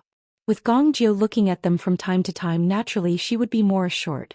After Baishao's wound was stitched up, it recovered quickly. After sleeping in bed for a few days, she slowly got out of bed and walked. Gongjiu paid attention to her injury at all times, preparing to perfect this method and sort it out. For the treatment of external injuries, this would become a very important method. For the average person, it was hard to say. After all, there was a saying that the body, hair, and skin are given to the parents. Do not dare to damage it. However, on the battlefield it was different. This may save more people's lives. As for Daybreak, because they were all superficial wounds, they had basically scabbed over. However, there were too many parts of his body that were densely packed together. If he moved, the scabbed areas would be in pain. If he wanted to move freely, he would still need some time. Her recovery was good and her mentality seemed to be fine. Jingwan was naturally relieved. Perhaps in consideration of their situation, they still used the waterway to go to the prefectural city, and not the prefectural city closest to Chuanzhou Prefecture. Seeing this, Baishao and Daybreak were moved. They did not say anything but focused more on recuperating. They hoped that they could recover soon and serve Jingwan better. Li Hongyuan naturally understood Jingwan's intention. Anyway, their return journey was uncertain, so it did not matter if they took a detour. However, when Li Hongyuan occasionally saw Baishao and Daybreak, who came out for a little exercise, he looked as if he was looking at dead people. How could they distract his wife? If it were not for the fact that Jingwan would be angry, he would definitely kill them directly. This was the first time that Daybreak encountered such a situation, and her legs almost went weak. Baishao was fine and she was used to this kind of thing. Therefore, after Li Hongyuan left, she just calmly patted Daybreak's arm and said, "It's okay. His Highness values the princess too much and he will not allow the princess to look at others. However, as long as we serve the princess well, the prince will at most be cold." The princess is the most important one and we just need to avoid him. https://11/11807/6653988. Mobile edition website, M. Chapter 352. Therefore, in the eyes of these maids, the noble Prince Jean was a paper tiger to some extent. He looked fierce, but in fact he had no deterrent power. Even the king of hell silently shed tears of sympathy for him. Jingwan's following daily routine was basically like this. She followed Li Hongyuan from one prefectural city to another. After settling down, she rested for a night and then began to receive the wives of officials. To put it bluntly, she began to receive gifts. Because she received too many gifts, she didn't even look at them in the end. When she had accumulated enough, she sealed them and sent them back to the capital to be presented directly to Lu Qingdi.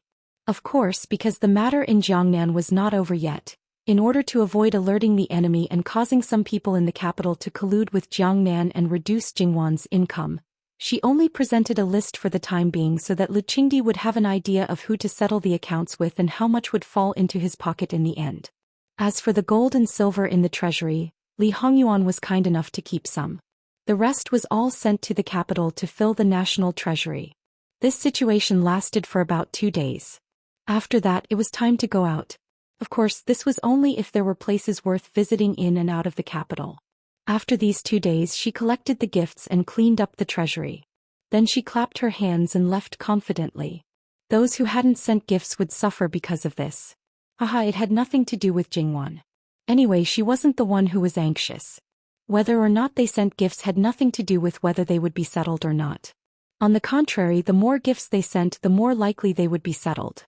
However, the more indifferent Jingwan appeared, the more anxious some people became.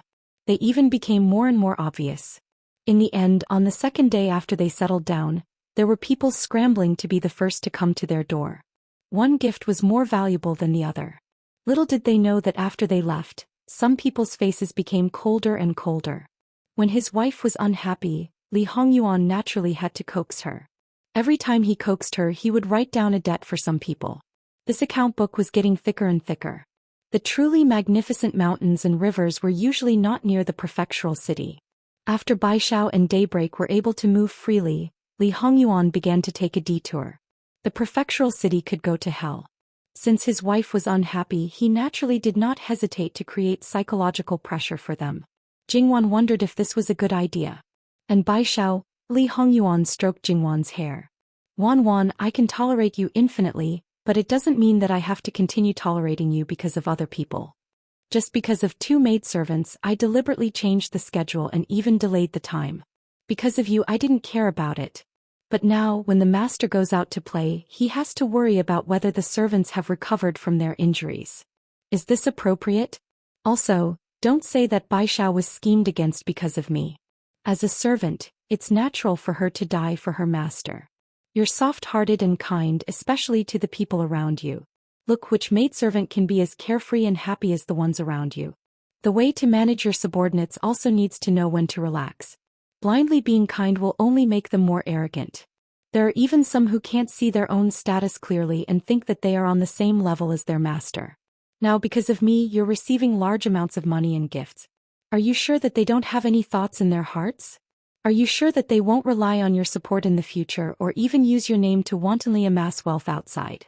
When the day comes, I'll replace all the people around you who have too much affection for you. At that time, you won't be angry with me. Jingwan raised her head and stared at him blankly for a moment. Then she reached out and hugged him, burying her face in his chest. A moment later, a muffled voice came, I know.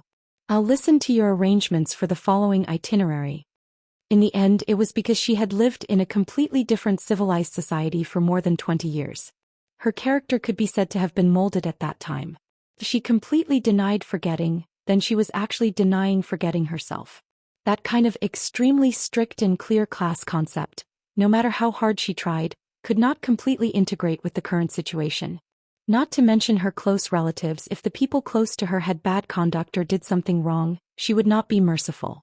However, if they knew their place and served her wholeheartedly, it was inevitable that she would be more considerate and take care of them a little more. Human nature, this kind of thing was really hard to say. For example, Bai Xiao now believed that as long as she served Jingwan well, Wang Ye wouldn't do anything to them. In the future, would she think that if she made a mistake and had Wang Fei's protection, Wang Ye still wouldn't have any thoughts? If a small mistake was forgiven, her courage would grow bigger and bigger. It was possible that she would make a big mistake that would implicate Jin Qinhuang. At that time it would be too late to save her. Don't say that the mistakes made by the servants had nothing to do with the master. In fact, the mistakes of the servants, the master had to pay the bill even more. How many people had played themselves into this because of not strict enough? The several head maidservants around her were indeed important people to her. But, in comparison, could they be more important than Li Hongyuan? Could they be more important than Luo family's relatives? Although some things only existed as a possibility, there wasn't even a spearhead right now. This was the so-called prevention was better than cure. After thinking through this, Jingwan also knew what to do in the future. As for going on a scenic tour, would it have any impact on the officials in Jiangnan? Speaking of which, whether they were good or bad, it really had nothing to do with her.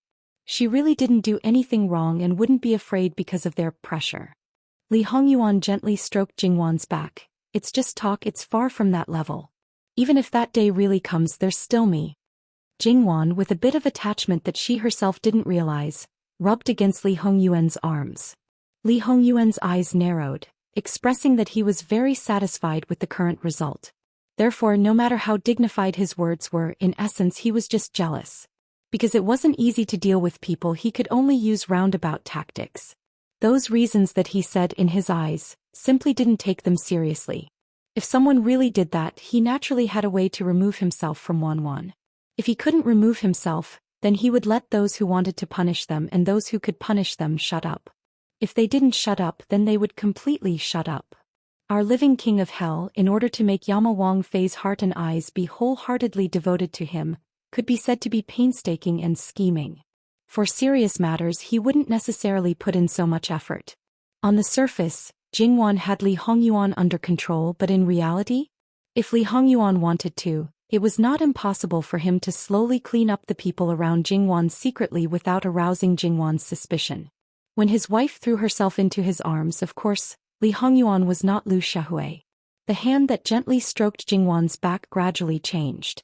Jingwan herself might not be aware of the sensitive spots on her body, but Li Hongyuan was very clear. It was too easy for him to make Jingwan fall in love with him.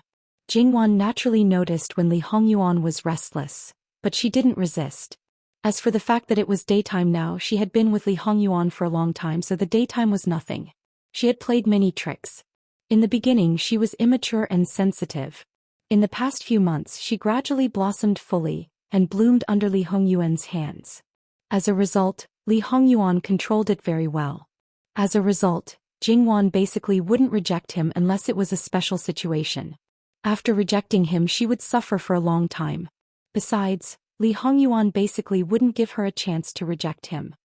He was already burning with passion, but he still endured and waited for his wife to take the initiative. This kind of fun should be left for when he was fully prepared. Although only the two of them were in the inner room, Nanny Gong, who was outside, heard clearly.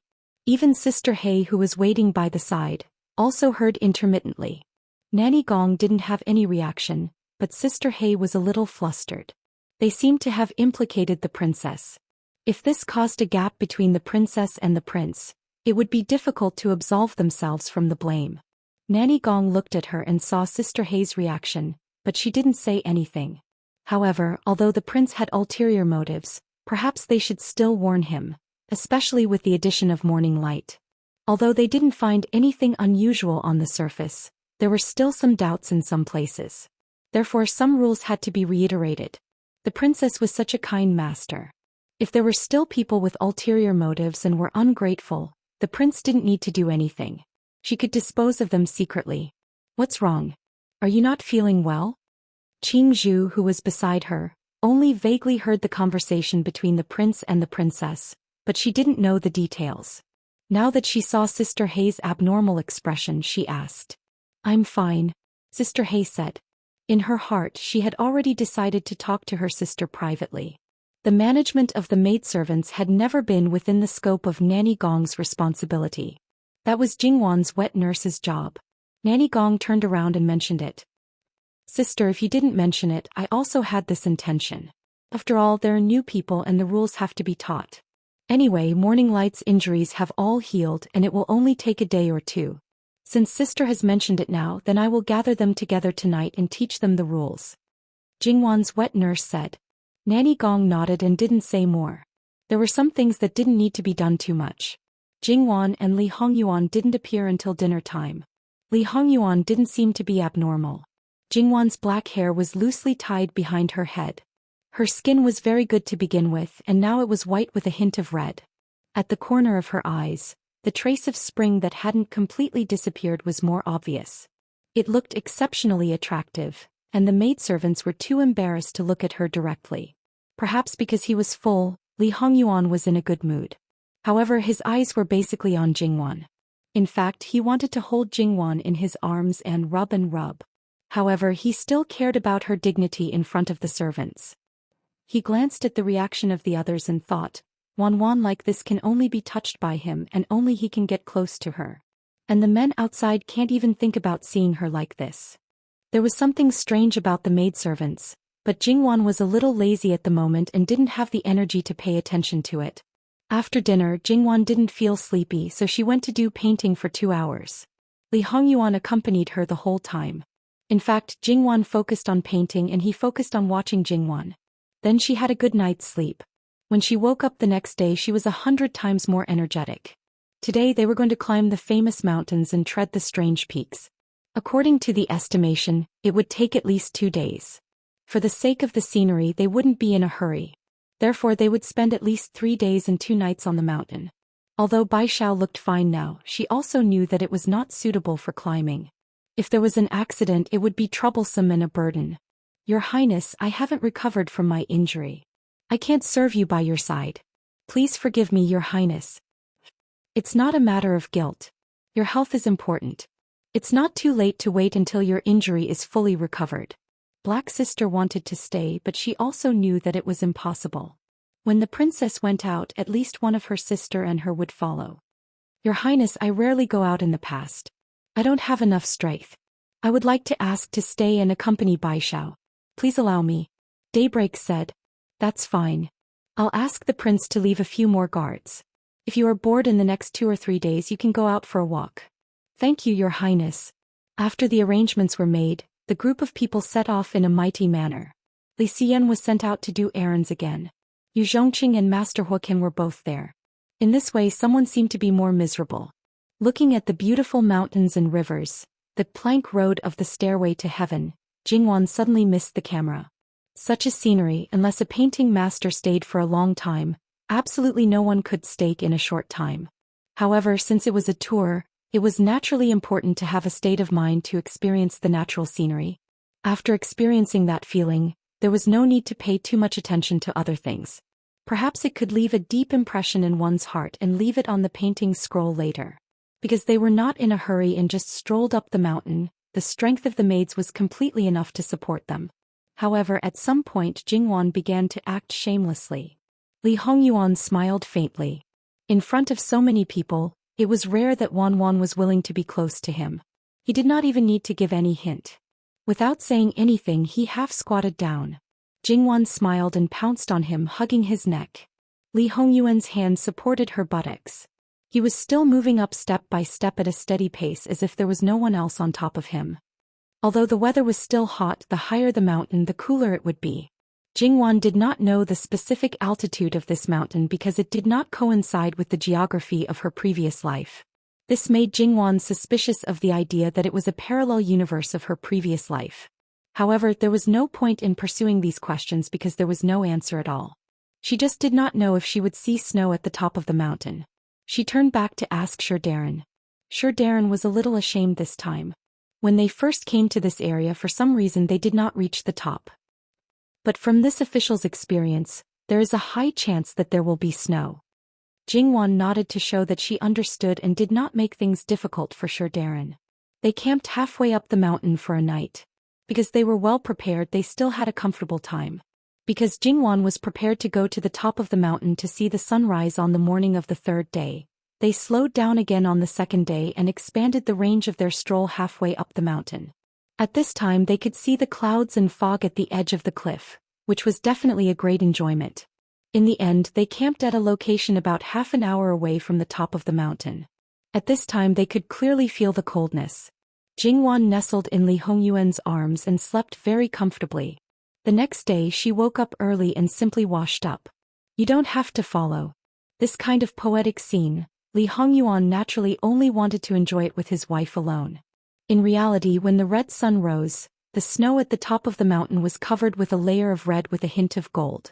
The churning sea of clouds was even more dyed with deep and shallow golden red. The beautiful scene at that moment was so beautiful that it was enough to make people forget everything around them. Although this was not the first time they had seen the sunrise after coming to Jiangnan, the scenery before was still lacking compared to the one in front of them. So beautiful, Jingwan whispered softly. Li Hongyuan turned his head to look at her and reached out to touch her slightly cold cheek. He felt from the bottom of his heart that no matter how beautiful the scenery was, it could not be more beautiful than the person in front of him. Li Hongyuan had never thought that there would be a day like this. It was beautiful and tranquil and he wanted it to last forever. The sun gradually rose. Jingwan seemed to have finished feeling emotional. She took Li Hongyuan's hand and said, "I'm done looking. Let's go. Let's go down the mountain." Li Hongyuan's eyes flashed with helplessness. His little sweetheart actually had times when she ruined the atmosphere. They did not rush down the mountain. It was much faster than going up the mountain. They returned to their temporary residence when night fell. Climbing the mountain was also a tiring thing. That night they slept very soundly. Next, Shanbei County, Yangzhou Prefecture, and Pei County seemed to be in this territory. https://11/118076653992. Mobile Edition. Chapter 353. Li Hongyuan was a man of action and Jingwan was not one to drag her feet. Once they had decided on their destination they turned around and started moving. Pei County was very close to Chuanzhou Prefecture, but Jingwan and the rest had taken a big detour. However, they were not in a hurry. On the contrary, there were some things that needed time to ferment, so the current situation was just right. On the way to Pei County, they were neither high-profile nor low-key. Other than the fact that they did not have anything that could clearly identify them, the entire entourage was low-key and luxurious. There were less than 50 guards and they were dressed in ordinary clothes, but they faintly emitted a murderous aura. In short, outsiders would know that this entourage was not ordinary and should not be easily provoked. In the carriage, Jingwan's servants, including Baishao and Daybreak, were all present. Daybreak originally wanted to refuse. After all, her reputation was too great. She even knew a few young masters from the Pei family. If she coincidentally bumped into someone she knew at this time, it would be too awkward. Under normal circumstances, no one would ask her anything. However, she had to be prepared for any eventualities. Furthermore, even if no one asked, they would only think that Jin Qinwang had taken in a brothel prostitute.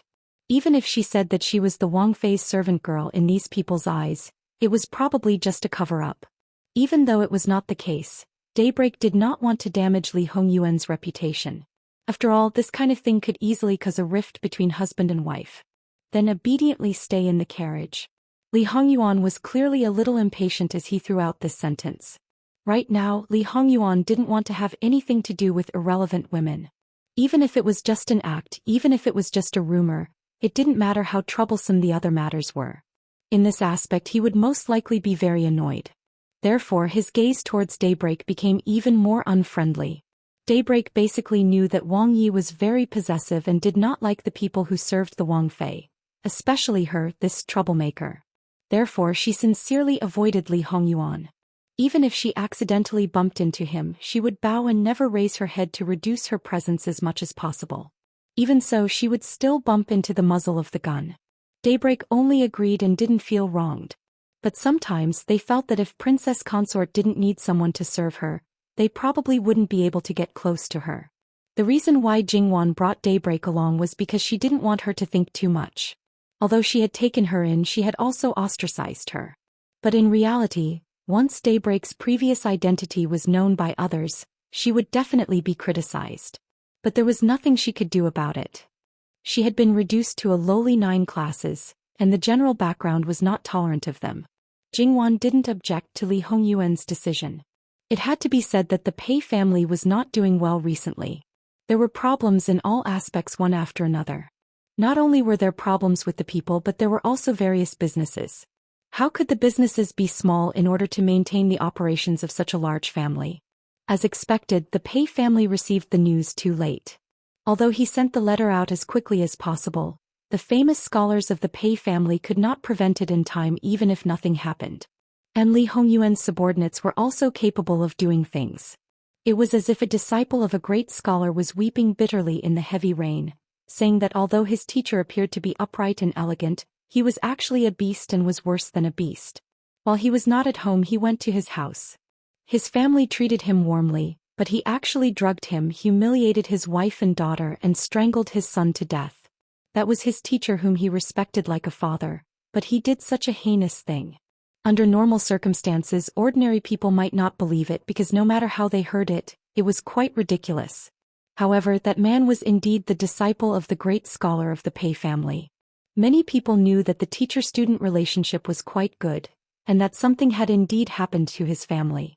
Speaking of which, if it wasn't true, probably no man would fabricate such a thing, right? And the Yaman's arrest seemed to confirm this point. Such a famous person, especially one who was highly respected by scholars, would cause a commotion if something happened to one of them. However, it was not long before a few other famous scholars were exposed one after another. It aroused public indignation and was the most shameful kind. Ordinary people were only interested in the recent news, but among the scholars, it was like a tsunami, an earthquake, a volcano eruption. Many people did not believe it and thought that it must be a trap set by someone, especially when they found out that these people all had the surname Pei. It was obvious that someone was targeting the Pei family. Therefore, even if it was such a scheme, one could not underestimate these people. They had students all over the world, which meant that they might be loyal to the world. They respected and revered their master and even saw him as a god. Once they recognized him, they would become crazy and paranoid. Then one should never underestimate the ability of these scholars to stir up trouble. Therefore, in a short period of time, many people wrote in to ask for permission. It seemed that they were still relatively rational for the time being. However, did Li Hongyuan not expect this situation? How could it be? Therefore the backup plan came. Regarding the Pei family, one thing after another in some places in Jiangnan popped up one after another at the same time like bamboo shoots after a rain. Of course, there were some truths and some lies. Many of these were just things that the Pei family had done and were placed on the head of the entire Pei family.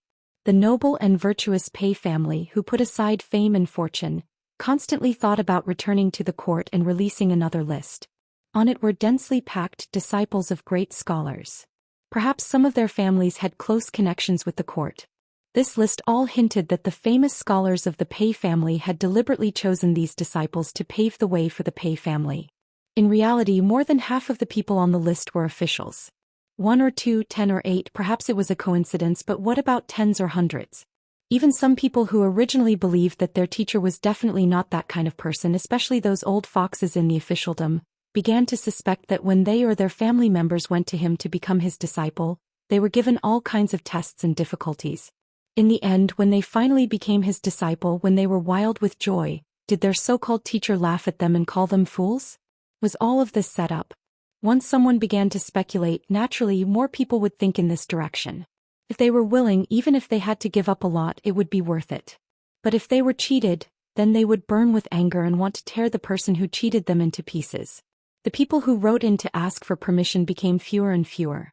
The people who secretly wanted to get their master out of prison became fewer and fewer. And those in-laws who were threatened by Pei clan head naturally knew the reason why Pei clan head suddenly went crazy and threatened them. They had been eyeing Pei clan covetously for a long time. When Pei clan suffered a calamity, they simply clapped their hands in celebration because they could divide Pei clan. But they didn't expect that old Pei had such a deadly thing in his hands. At first they had no choice but to help, but now they all fell silent. Until the current Jin Qinhuang's maternal family was exposed, everything became strangely silent. The matter from 28 years ago was once again ruthlessly exaggerated. All the dirty water was poured onto Pei clan, especially the Pei clan head. He didn't care about his own flesh and blood relationship and forced his daughter, yet he still pretended to be sanctimonious. In this, The role of Lu Qingdi was molded into an infatuated man who threw his beloved woman out of the sea of fire, fiercely whitewashing that scum. All of this happened during this period of time, especially the part about Li Hongyuan. It probably happened when Jingwan and the others were climbing the mountain. Jingwan was too busy, so Li Hongyuan didn't specifically tell her. When she found out that they were now on the way to Pei County, Jingwan's expression was a bit subtle. Everything else was fine but the part about Lu Qingdi. This version, no matter how others see it, no matter what they think, there will be one person who will be very happy. Li Hongyuan said unhurriedly. Indeed, he is obviously a shameless person who snatches by force. Now perhaps he should be praised by many people. Maybe someone will use this as a blueprint to write an inspiring and tragic love story. What His Majesty wants to see the most is that he and the Imperial Guifei are in love, so deeply in love that they have no regrets, right? Maybe he heard too much and thought too much and even took this as the reality of the past. Wan's idea is not bad. Find someone to write a few storybooks and find a way to send them to him. Jingwan glanced at him. He really didn't want to miss the slightest opportunity. If the storybooks were in Lu Qingdi's hands, who would benefit? Without a doubt it would be this bastard. Lu Qingdi and his most beloved woman were the fruits of their love. How could he not love them? If Li Hongyuan didn't know what Jingwan was thinking, he chuckled. In this way, some of the things that made him suspicious in Jiangnan can be wiped out. He will feel even more guilty. His most beloved son is so capable, but he can't inherit the throne. This compensation will probably be like a tide. I don't even have to hide the matter of my contact with the Pei family from him. Anyway, the Pei family has collapsed and can't help me. He doesn't have to worry. I can also miss my birth mother from time to time and tell him what she was like before she got married. Jingwan reached out and pinched his cheek. Your skin is really thicker than the city wall. Li Hongyuan held her hand. Nonsense, it's at most half the thickness of the city wall. The corners of his mouth curved slightly, and there was a smile in his eyes. Jingwan was speechless. Li Hongyuan's visit to the Pei family's old residence had been done in advance. Of course, it was the type that didn't require a reply. It was just to let you know when this prince would arrive and to be prepared to welcome him. In reality, the recent events were too fatal for the Pei family. Many clansmen had rushed back. One wanted to avoid it and the other wanted to find out what was going on. Therefore, the number of Pei clansmen at the Pei family's old residence was more than double the usual number. At the same time, there were also many married daughters of the Pei family who came back with divorce papers. To most people, Patriarch Pei could say no comment. However, to some people, such as the clan elders and the only survivor of the great scholars, who had found a remote place to live for some reason, Patriarch Pei couldn't easily dismiss them. Especially when it came to those heinous matters, he had to explain clearly. Patriarch Pei didn't make up any lies and told the truth. However, the art of speaking was always biased. He said that everything he did was for the Pei clan. His face was expressionless, but he described the current situation of the Pei clan, the challenges they faced and the heavy responsibility he had to bear in order to maintain the clan and let the clan live happily.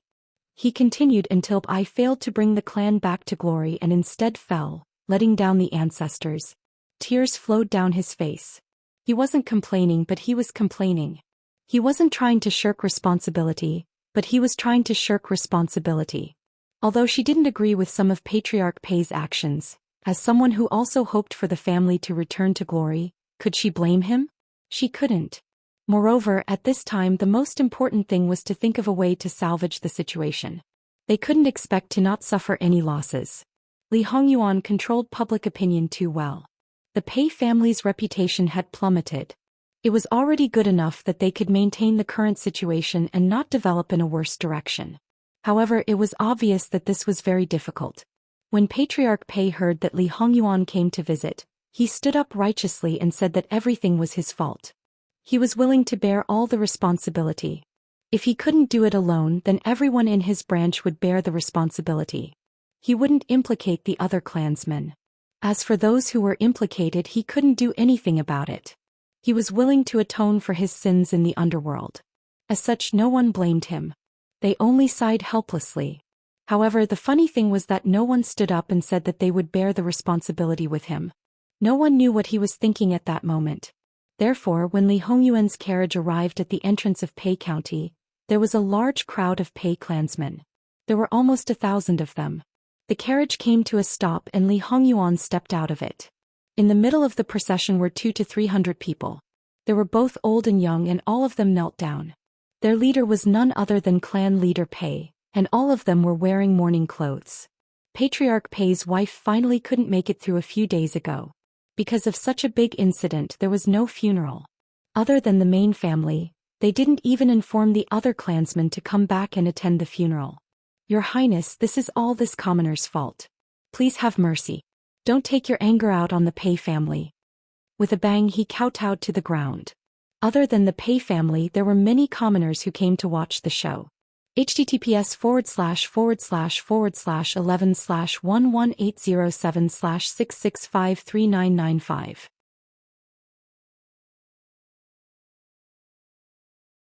Chapter 354. Li Hongyuan stood with his hands behind his back and looked down at clan leader Pei. He still didn't forget to scheme even at this time. The living king of hell was very unhappy. This commoner knows that he has made a big mistake and angered your highness, but this commoner... Pain flashed across clan leader Pei's face. It was all done by the main family. The rest of the family didn't know. As the saying goes, the ignorant are not guilty. I ask your highness to be lenient.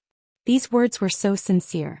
As soon as he finished speaking, the people beside him also begged for forgiveness and asked Li Hongyuan to be lenient. However, these people didn't plead for him. Was it because clan leader Pei's prestige was too high, or was it arranged before he came out? As the saying goes, the law can't punish the majority. Clan leader Pei thought that although he had schemed against Li Hongyuan, he didn't cause any harm to him. He had already caused clan leader Pei to fall to such a state. He wouldn't kill him, especially now that his relationship with clan leader Pei had been exposed. If he acted too ruthlessly, he would definitely be criticized. Such ruthlessness and mercilessness, even killing blood relatives, would definitely displease the emperor. Clan leader Pei insisted on this point. That was why he exposed Li Hongyuan as the true culprit behind clan leader Pei's persecution in front of everyone. Then he used public opinion to threaten Li Hongyuan to not do anything to clan leader Pei. Even if clan leader Pei rapidly shrank and even withdrew from the ranks of aristocratic families, as long as clan leader Pei's foundation was still there, and now that the truth had been revealed, clan leader Pei didn't need to worry about not entering the court and not being related to the imperial family. With clan leader Pei's foundation and many outstanding descendants, it was only a matter of time before clan leader Pei stood up again. Because of all these plans, clan leader Pei's heart was still burning. He didn't look dispirited at all. That was why clan leader Pei had clearly suffered a great loss because of his self-righteousness, but the current situation was still the same. Perhaps clan leader Pei would rise again one day, but it definitely had nothing to do with him. It was Li Hongyuan's nature to never accept threats. Perhaps it was because Li Hongyuan didn't speak for a long time. Some people cautiously raised their heads. Some people were stunned when they saw Li Hongyuan's face clearly, especially the few people around clan leader Pei who looked younger than him. They were obviously clan leader Pei's sons. They were even more stunned when they looked at him. It's no wonder that mother fell sick after seeing you. Only then did he realize that something was wrong. Your Highness, please forgive this commoner. This commoner didn't mean it that way. Mother fell sick because she missed little sister all year round. He fell sick because of depression. When she saw your Highness, she was agitated. Li Hongyuan's lips hooked into a cold smile. This blood uncle of his who didn't know his ranking, mumbled and didn't dare to continue speaking. In the entire Pei County, who didn't know that clan leader Pei's wife had already passed away.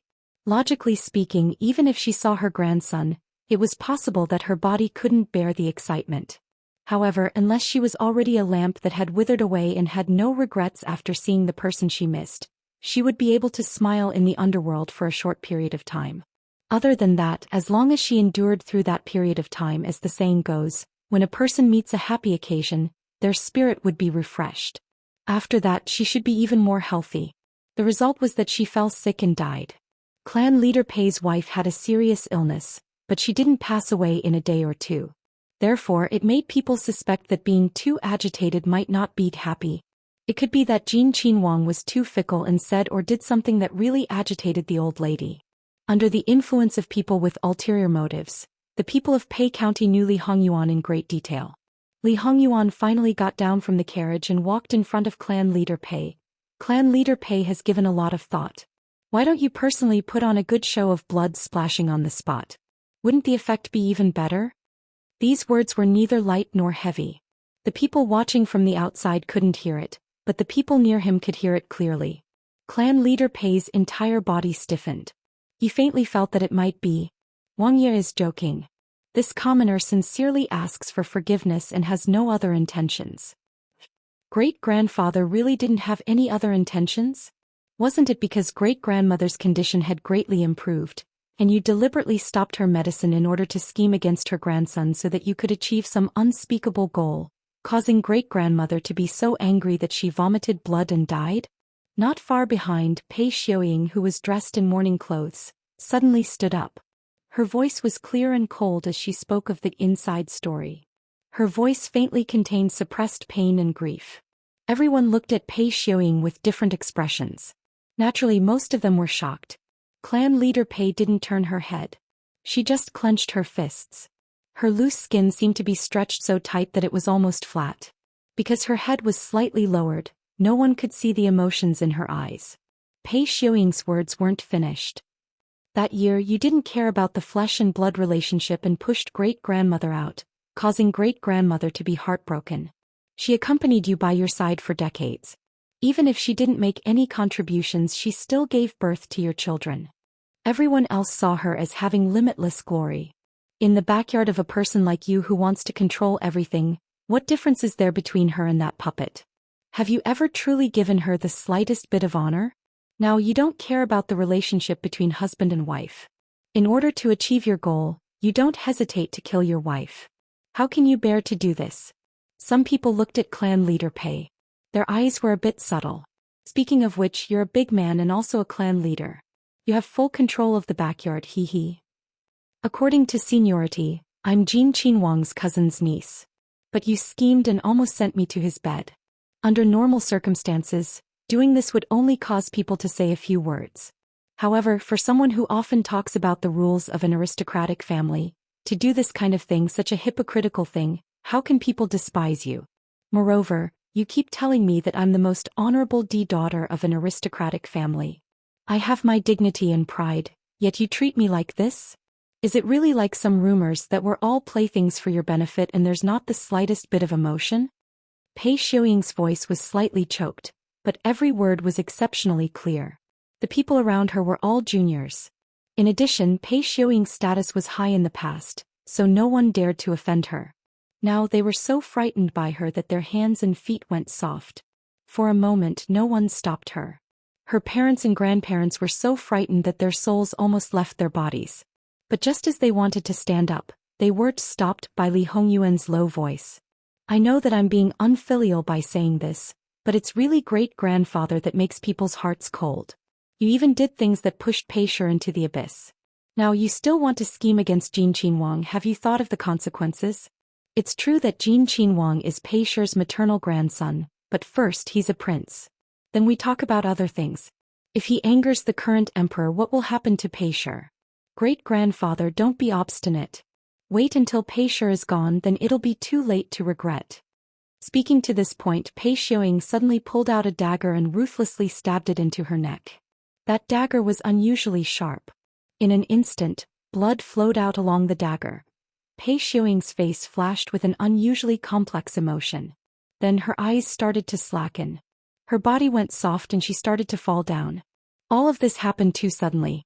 The people around her all had their heads lowered. Until she fell down, they saw the bright red blood. One by one they screamed and scattered. As a result, the large circle around Pei Xiaoying was completely empty. Only she was left lying in the middle. Her body was white and dazzling red. Such a sharp contrast inexplicably made people somewhat frightened. Placing righteousness before family, this kind of thing some people praised. But there were also people who felt that this kind of person was heartless and unscrupulous. Not only was she unfilial, she was also disloyal, heartless, and unjust. In short, if it was their own family, they couldn't wait to strangle her to death. Because there was no lack of people who scolded Pei Xiaoying in their hearts. Naturally, there were also people who doubted the authenticity of it. After all, Pei clan head's good name was out there. Now she was dead. She committed suicide. Without any hesitation, she sacrificed herself for her family. She might be unfilial, but she used her life to atone for her sins. No matter what, everything could be wiped clean. Only then did Clan Head Pei stand up. His body was faintly trembling. He slowly turned around and saw Pei Xiuying lying in a pool of blood with her eyes wide open. His eyes were filled with deep disbelief and uncontrollable anger. He was actually framed by someone he had carefully cultivated. Moreover, because the other party was dead, there was no way he could clear his name. Compared to losing his life in public, no one would believe his words. He thought that everything was under his control, but reality gave him a ruthless slap. He thought that she was just a good chess piece. Even if she was crippled, he could still squeeze her a little more. https://11/11807/6653997. We will handle it as soon as possible.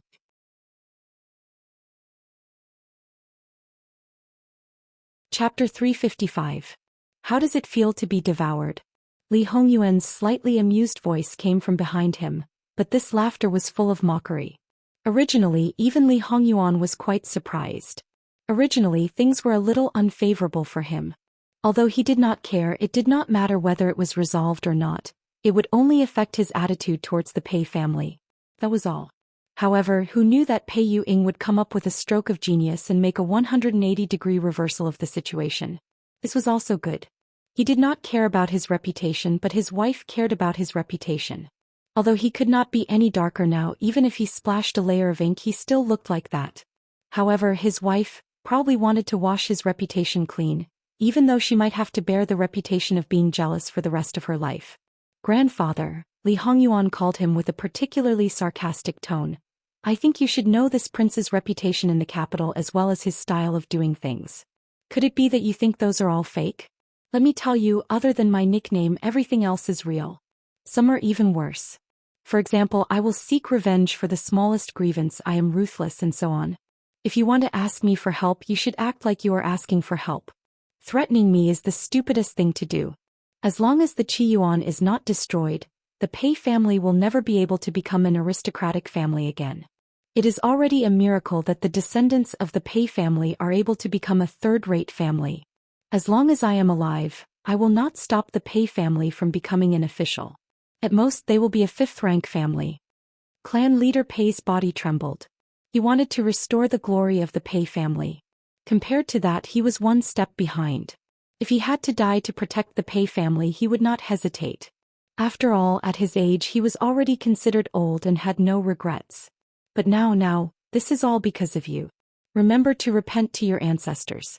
Clan leader Pei's lips trembled. Those who did not know would think that he was in disbelief or was furious. In fact, his reaction at this moment was completely different from Pei Yu-ying's. Even though this commoner has schemed against you many times, I did not hurt you at all. The Pei family is your blood after all. It is inevitable that you will lose your magnanimity by being so ruthless. In the future, how can you make them submit? In the end, he did not dare to speak out loud. At this point, he could not let the Pei family's last hope be cut off. You should be glad that you did not succeed. If you did, I will exterminate the entire Pei family. Li Hongyuan said casually, but the ruthlessness and bloodthirstiness in his words made people tremble in fear. Li Hongyuan chuckled again, but it made people's scalps go numb and their hearts turn cold. So that maternal grandfather can die a little more understanding. You shouldn't have schemed against this Princess Wang Fei.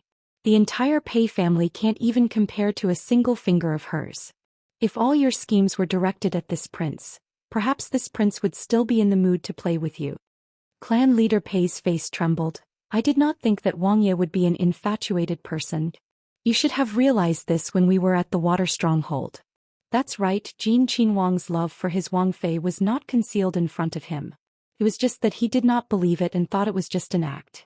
Because his initial perception was wrong, everything that followed was wrong. In the end, he judged this grandson with the mentality of an ordinary man. However, he was not ordinary. Even so, in the future, the other women by Wang Ye's side will still scheme against Wang Fei. Could it be that Wang Ye will also purge them all? Could it be that Wang Ye will guard the current Wang Fei for the rest of his life? Clan leader Pei said sarcastically. Why not? Li Hongyuan did not hesitate and said as a matter of course. Clan leader Pei suddenly turned his head. It was obvious that this point shocked him more than anything else. Want a beauty but not the country? What is the relationship between the two? Li Hongyuan lightly interrupted him. In the future, even if Wang Ye can guard it, will others allow it? Balance between all sides. Do I need other people's permission for my matters? They only need to do their job well. If they touch Ben Wang's head, that is overstepping their authority. If they want it, then use it. If they don't want it, then give it up. There are many people in the world that can be used, that's all. And to use women to balance it, that's just rubbish. Although it was still faint and even a little undisciplined, clan leader Pei was truly shocked by Li Hongyuan's hidden boldness. He carefully looked at this grandson of his. This child, perhaps other than his face, did not have any resemblance to clan leader Pei. He paid attention to the principle of moderation in everything, but his bones were overbearing to a certain extreme. However, he was not obstinate and self-opinionated. More importantly, he was intelligent and shrewd. His methods were not bad. Perhaps he could really do things that others could not do. Clan leader Pei finally admitted that he was ridiculously wrong at this moment. He was indeed self-opinionated. May Wang Ye's wish be fulfilled.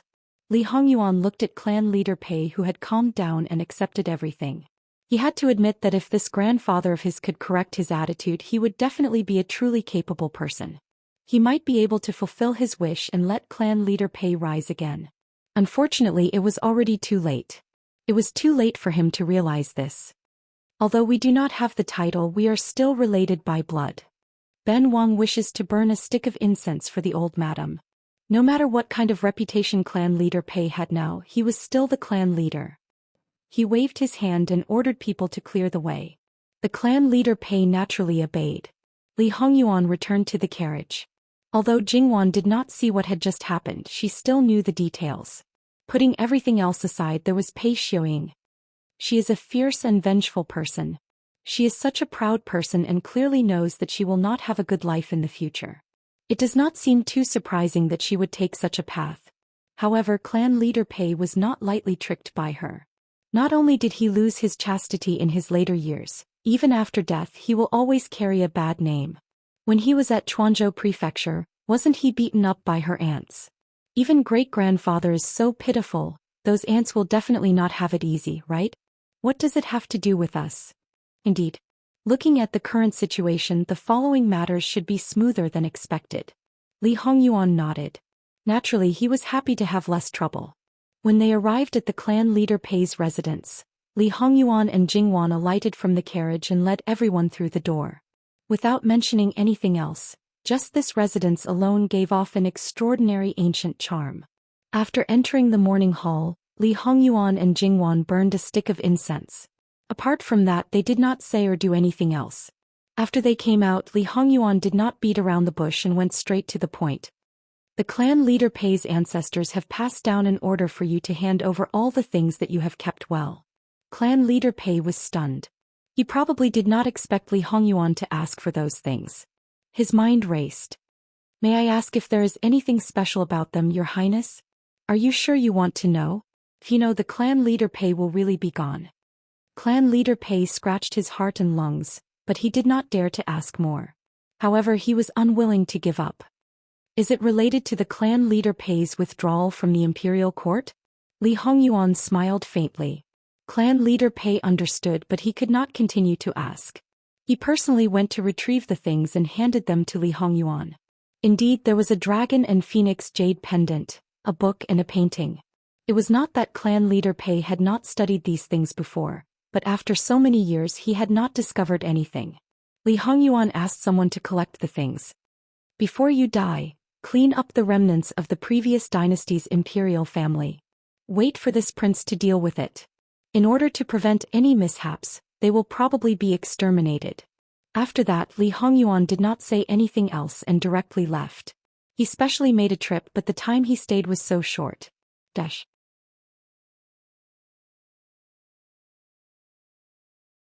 Chapter 356. Thinking about it, we have been away from the capital for half a year. Returning to the capital again, there is a reluctance to part with the freedom and unrestrained, but there is also a deep longing for our loved ones. However, the time we have been away is not short. The feeling of returning home is also a pleasant one. Jingwan sat next to Li Hongyuan and said with a chuckle. Perhaps it was because, although most of the main road was in the water, the total amount of time spent in the carriage far exceeded that. Perhaps it was because of this that Jingwan's motion sickness symptoms actually lessened a lot. Now they were about to enter the capital, but it was only a slight discomfort. Perhaps it was because her mood was good, her spirit was also good. Li Hongyuan held Jingwan's hand and gently kneaded it. We will find another opportunity in the future. It's very difficult, isn't it? This time it can be considered a coincidence. As a Qin Wang or Jun Wang, under normal circumstances, they were not allowed to leave the capital without an imperial edict. If they were to leave the capital by imperial edict, it would usually be for official business. A certain person had no power or influence. Opportunities are always created by people. Just like this time when he started to plan this matter, his first goal was to take his wife out for a stroll. This time it took far more time than expected. There should be a lot of impeachment in the court, right? Moreover, there were so many things. The amount of rare treasures that were collected was quite a lot. Not to mention we still had to buy things along the way, big and small. Sometimes we had to transport entire ships. When we reached the capital it would be at least a dozen carriages. It would be hard to not attract attention. So what? No matter how they jump, they will not hurt me in the end. Jingwan smiled faintly. That's right. According to the information they received when they were in Jiangnan, there was a period of time when Lu Qingdi was completely engrossed in the conversation. Even important memorials had never been read in such a serious manner. Unsurprisingly, he accused Jin Qinhuang of playing around in Jiangnan, delaying his return, harboring ill intentions, wantonly amassing wealth and shaking the foundation of the country. Each of these charges was heavier than the other. Unfortunately, they were all suppressed by Lu Qingdi. Jin Qinhuang, whether it was the cheating case of the college examination or the corruption of the salt policy, they were all handled beautifully. The former won a lot of reputation for the court, the latter filled the national treasury. He restrained his temperament and did not act recklessly in Jiangnan. He just spent some time touring Jiangnan and did not delay official business. At the beginning he allowed him to not delay official business and not cause trouble. What was with these impeachments today? Did they want him, the emperor, to go back on his words? Lu Qingdi might not be the kind of emperor who made arbitrary decisions, but he was also not a puppet emperor who was pinched in the palm of someone else's hand. In the end he still held real power. When he was truly angry, the officials below could only tuck their tails between their legs. Especially when it was mentioned wantonly amassing wealth, Lu Qingdi's face was as black as the bottom of a pot. Excluding the gold and silver ingots that were directly transported out of the treasury, the total amount of gold and silver ingots that entered the capital's national treasury was more than 20 million taels of silver. And the wealth that Jingwan obtained in the Jiangnan mountains after conversion was more than 50 million taels of silver. It should be known that the annual tax revenue of the entire Jiangnan was only slightly more than 10 million taels of silver. The treasury Jin Qinhuang had reported to him and Jingwan had reported to him. In other words, his son went to Jiangnan and plagiarized nearly 80 million taels of wealth. Where did this money come from? At least 99% of it was from stuffing his own pockets. At the beginning, when it was reported that it was more than 10 million taels, it made him furious. But now he really wanted to disregard everything and behead the entire family of those officials. The local officials had close ties with the capital and went through relationships. He didn't know if these people were giving filial gifts to the princes. How could it be that it was only a mere 10 million taels? Each and every one of them now jumped out and said that old Sixth and his wife were amassing wealth. Lu Qingdi couldn't wait to slap them to death. Lu Qingdi used various reasons to deal with people in the court. Many people were demoted, their salaries were deducted, and the princes who were conferred the title of prince when they reached adulthood all suffered. All of them restrained themselves again and again for fear of angering Lu Qingdi. And when Lu Qingdi saw that they were acting timidly, he couldn't help but be angry. It was simply a vicious cycle. When Li Hongyuan told these things to Jingwan, Jingwan gloated a little. Moreover, after they left the Pei family, they further compressed the Pei family. In order to survive, the Pei family basically gave up more than half of their heritage collection. Moreover, the price was so low that it made people unable to restrain their anger. Finally, the head of the Pei family fell ill and couldn't take it anymore. But even so, he secretly executed the descendants of the previous dynasty. In order to control them better, this branch could be said to be a single descendant, so it was not difficult to deal with them. Li Hongyuan also stopped at this time. In addition, Li Hongyuan also sent people to clean up the remnants of the previous dynasty. Without a leader, coupled with the failure to kill Li Hongyuan in the Chuanzhou prefecture and the shock of Li Hongyuan's bloody methods, they basically became a sheet of loose sand. The main thing was that some people were killed and the rest were not to be feared. These things were more or less dealt with and basically became a more regular, daily. When there was a special situation, special treatment would be done. After that, it was basically sightseeing. And from one day, Jingwan started to buy all kinds of things. After all, Jiangnan was rich and there were definitely many good things. It was already the beginning of October when they returned to the capital. When they left the capital, it was the beginning of April and it was spring. When they returned, it was winter. When they left, it was naturally a grand occasion. Of course, the people who came back were all present. Undoubtedly, all the officials of Chuanzhou were already in place. None of the temporary officials stayed behind. After being busy outside for so long, returning to the capital should have been a joyous occasion. Unfortunately, most of them were not in good spirits. They were even more dispirited than Jingwan, who had motion sickness. Previously, Li Hongyuan had already changed into the imperial robes of a prince, but Jingwan did not wear the imperial robes. At the city gate, several adult princes and the sickly fifth prince welcomed their brother back. Li Hongyuan even gave them face. He alighted from the carriage and exchanged a few words with them. And naturally, they brought Lu Qingdi's verbal order, asking him to go back to the prince's mansion to recuperate. It would not be too late to go to the palace tomorrow. Li Hongyuan had never been polite to Lu Qingdi.